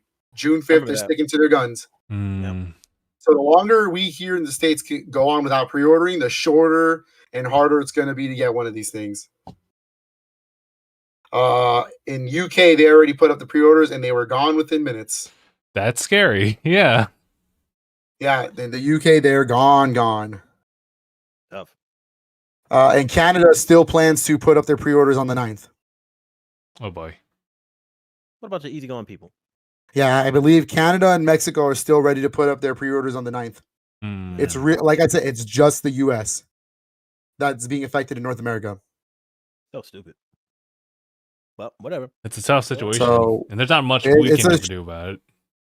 Yeah, and I don't think this doesn't sound like it's going to affect the games. This is going to affect the console. And also, this is something I know people are like, oh no, $600 for our Switch 2. That's disgusting. Well, here's the thing, guys. PlayStation will have to go up in price too. Xbox, the parts are manufactured in other parts of the country as well. They're not American. Bro, nothing. Most of the things really isn't American. It's not American built. iPhones are estimated to sell at $1,300. Yeah. So have fun with that. Yeah. I was gonna say you can spec into that already, but like now it can be the base. Like that's crazy. That's I'm talking. Yeah, it's base price. It's not. I'm not talking about like. Yeah, not talking about like additional like memory as they typically do it. Yeah. So Yeah. Computers. it's not just Nintendo. Other Unfortunately, handhelds. Nintendo's gonna take. Yeah, Nintendo's just gonna take the bulk of this because they're launching a new console. All eyes are on them right now. Yeah. Yep. Also, Take-Two Interactive right now is looking at this like $100 for Grand Theft Auto 6, ladies and gentlemen. Oh. It's looking more and more likely. Hmm. Hey man, have fun with that. What? Because I'm like, I don't know. Did you guys see Max's what is it? He was talking about back then, as far as like how games, yeah, I did see new that. consoles were breaking out back then too. Kind of crazy. I was trying to think of it in that regard because hardware, blah blah blah. The time to make this stuff, and again, trying to get cutting edge technology because people want that stuff. Mm-hmm. Bro, I'm like, I'm not expecting the best case scenario for everybody, unless like they could take a lick on the chin for like time, but that's all you can guess. Yeah. Like you don't have to get this game day one. You don't have to. If we get lucky enough to get one, cool. But outside of that, it's not gonna be something I'm gonna be like, lose sleep over if I don't get the game like day one. That's true. I'd Unless rather you just get the really console love at it, this point. yeah. So yeah, like most of that stuff. Hmm. Yeah, go ahead.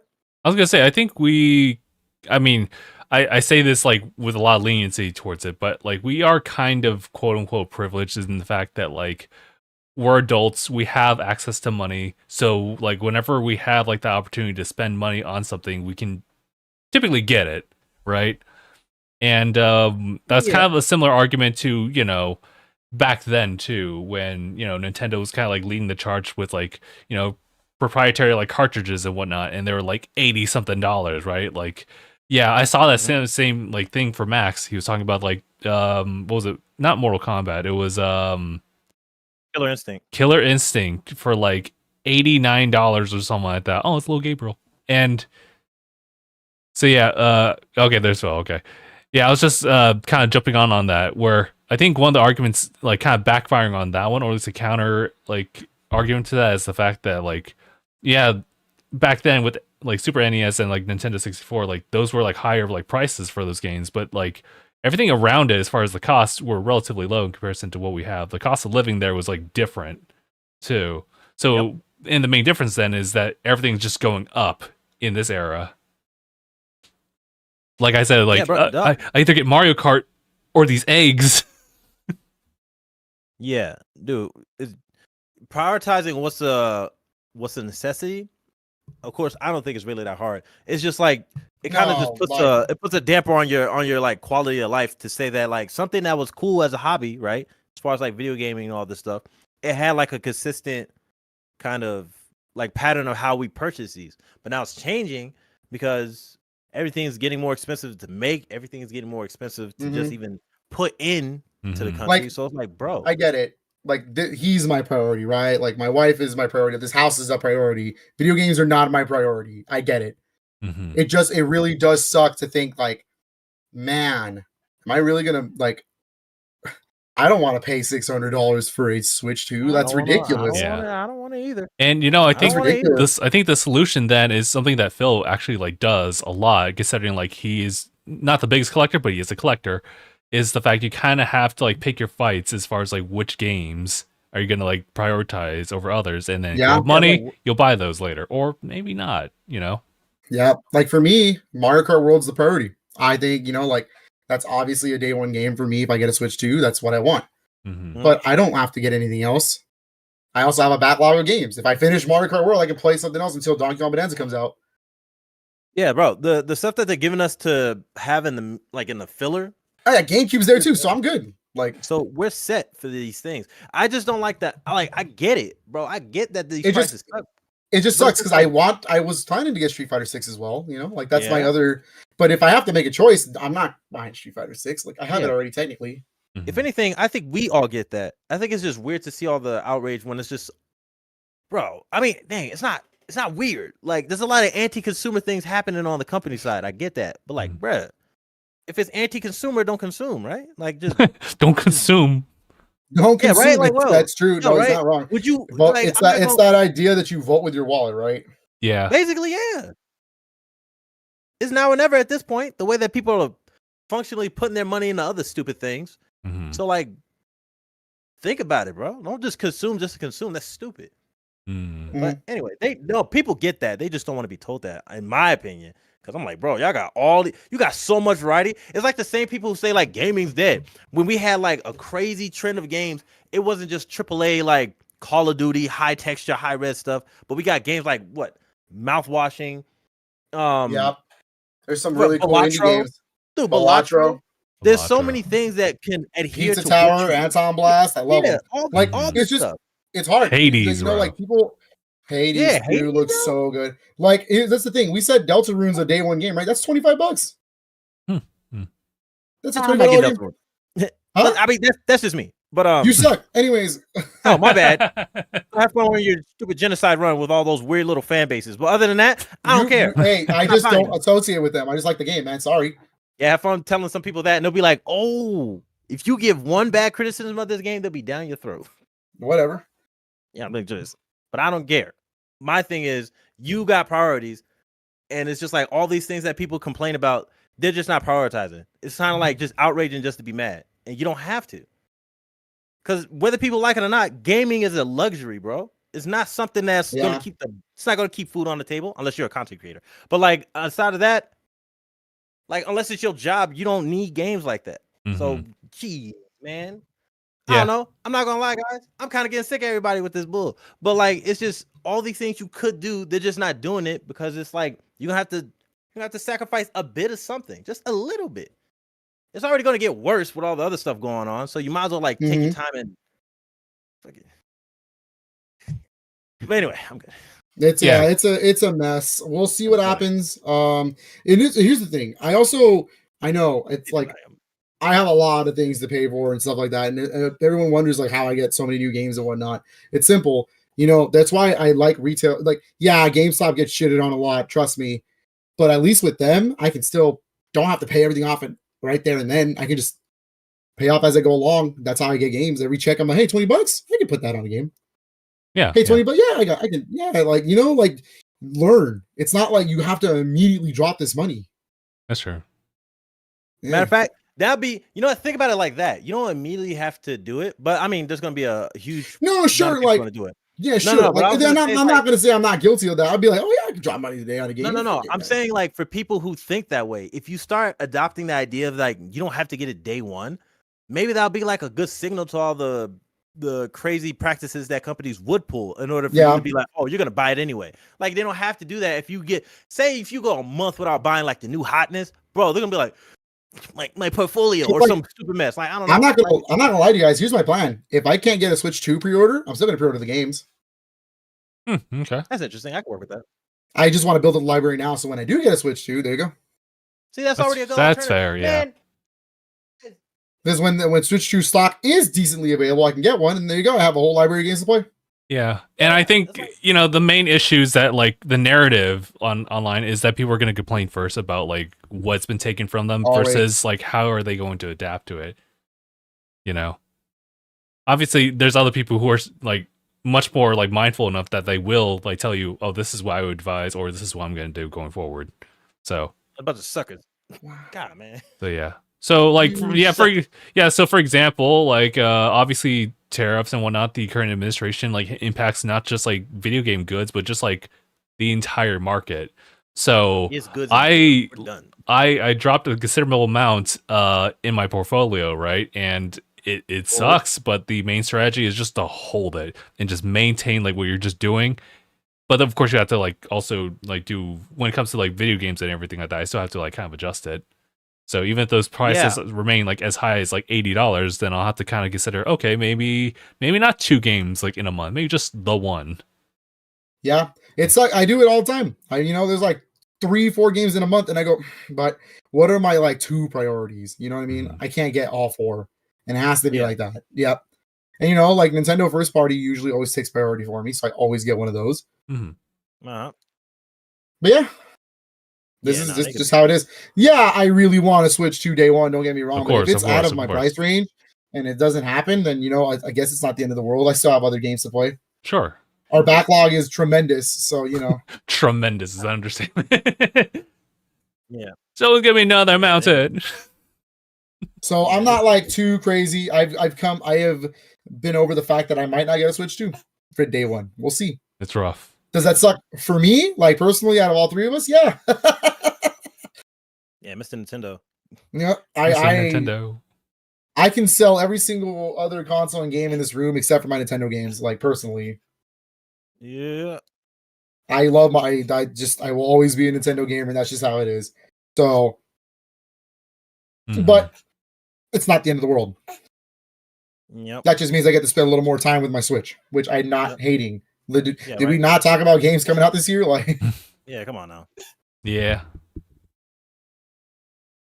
Yeah, so that's the current state of things. Unfortunately, Mhm. yeah, this is a very much so developing thing. So like, we don't have any idea of what like the new prices will be. We don't know like what's going to happen next week or this upcoming week. So Yeah. we're just kind of in this loop of just like, okay, well, here's our impressions of like Switch 2 and the games are be coming out like day one or year one.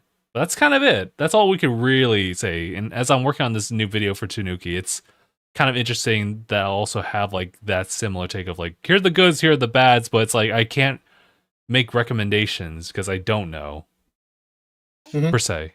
But So I do want to end this like whole pod on a good note. Hmm. I am excited for Switch 2. I am excited for all the games. They look so good. mhm, This is the upgrade I wanted from Nintendo for so long. mhm. For so long. And I'm not just talking about like an upgrade to a Switch. I'm talking about them in general. I wanted these premium games. Like they look so fun, dude. Mhm. They look so unique and creative to anything that's in the industry right now. And I can kind of bounce off of that too. When because Xbox and like PlayStation came out like during the pandemic, I was lucky enough to get the PlayStation 5 and like the first game was Miles Morales like Spider-Man. And that, and there was a couple other like PlayStation 5 exclusives, but there weren't really a lot like on launch year.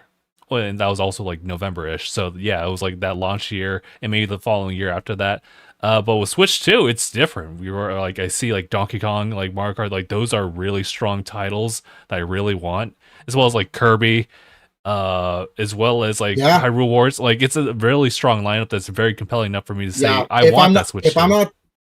If I'm not taking the Switch, like I can just get the Switch 2 version upgrades if those carts are like going to be Switch 1 carts, right?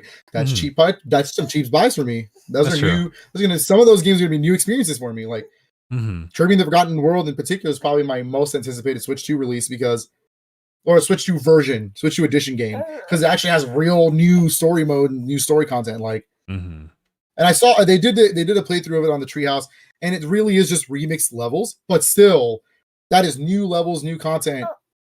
To an already already my favorite 3D or Kirby game, period. I don't know. I feel like with even the redesigned levels, like just like the aesthetic of it, what they go for with the thematics in the story, I think that sells it for me too. So I'm excited for that. Also, Metroid. Regardless if you do have like, I don't give a damn where you play Metroid. Play Metroid Prime 4. Yeah, like whether it's Switch 1 or Switch 2 edition, like just play that. It does not matter. Play that game. Remember when we saw the Switch 1 direct for that game? That was a Switch 1 version, and it still looked good. Like, yeah, I don't care what y'all say. So I get it. Is there any last thoughts? I think I'm good. I don't like anybody in this regard. I'm cool with, except for y'all. I don't like anybody in this regard. I'm just getting the console when I can. But let's be smart about what we buy. Let's not just buy just to buy. People bug about, I can't buy. Do you have to buy it is the question. Yeah, that's true. I get it. Ain't nobody a content creator. But I'm a freak. I need it. No, just kidding. Yeah, well, I was going to say, like, they're... Freak, all right? And I get that. But, like, at least you're a smart freak, all right? That's fair. I don't just immediately, like, put myself bankrupt just to get some. You're right. Man, man, can't pay the light bill. But can't pay the electric bill. What I need to play the Switch? Yeah, right. That makes sense. That's crazy. Can't say I don't have it. Who needs to pay for trash, bro? I got it. It's like it's like seeing someone's shack, and right next to it's like the driveway with a Bugatti. No. Boy out here Yeah, boy, But yeah. coming out of a Section A house with Supreme gear on. These are the kind of mentalities people have. But yeah, it's one of those things. Yeah. I understand that like people have like their wants and like the needs, and like sometimes like those two kind of like go like in different spectrums here and there, and they'll just fluctuate. And I understand why people don't like when something they want gets taken away from them. Taken away, Yeah, like, I don't like quote it unquote. either. But it's like, dang. Yeah, right? It's like, I don't like it either, but bruh. What? But yeah, we had to make yeah, no, compromises. I got nothing more to say. I'm excited for what they've shown. I can't wait for the games. I just hope that money wise, I hope everything ends well. Is all I gotta say. Same. Yeah, that's what I'm looking forward to. All right. Man. With that, we'll go and call it here. So thank you all so much for tuning in for this episode of DangIT Prodcast. It's an episode. I'm kind of like behind here. It's like 339. My name is Justin. I'm Aniyah. I'm Philip. Mark was here earlier. I'm just gonna speak for him because I always do. And thanks for watching, everybody. #bye, everybody. I died in this game.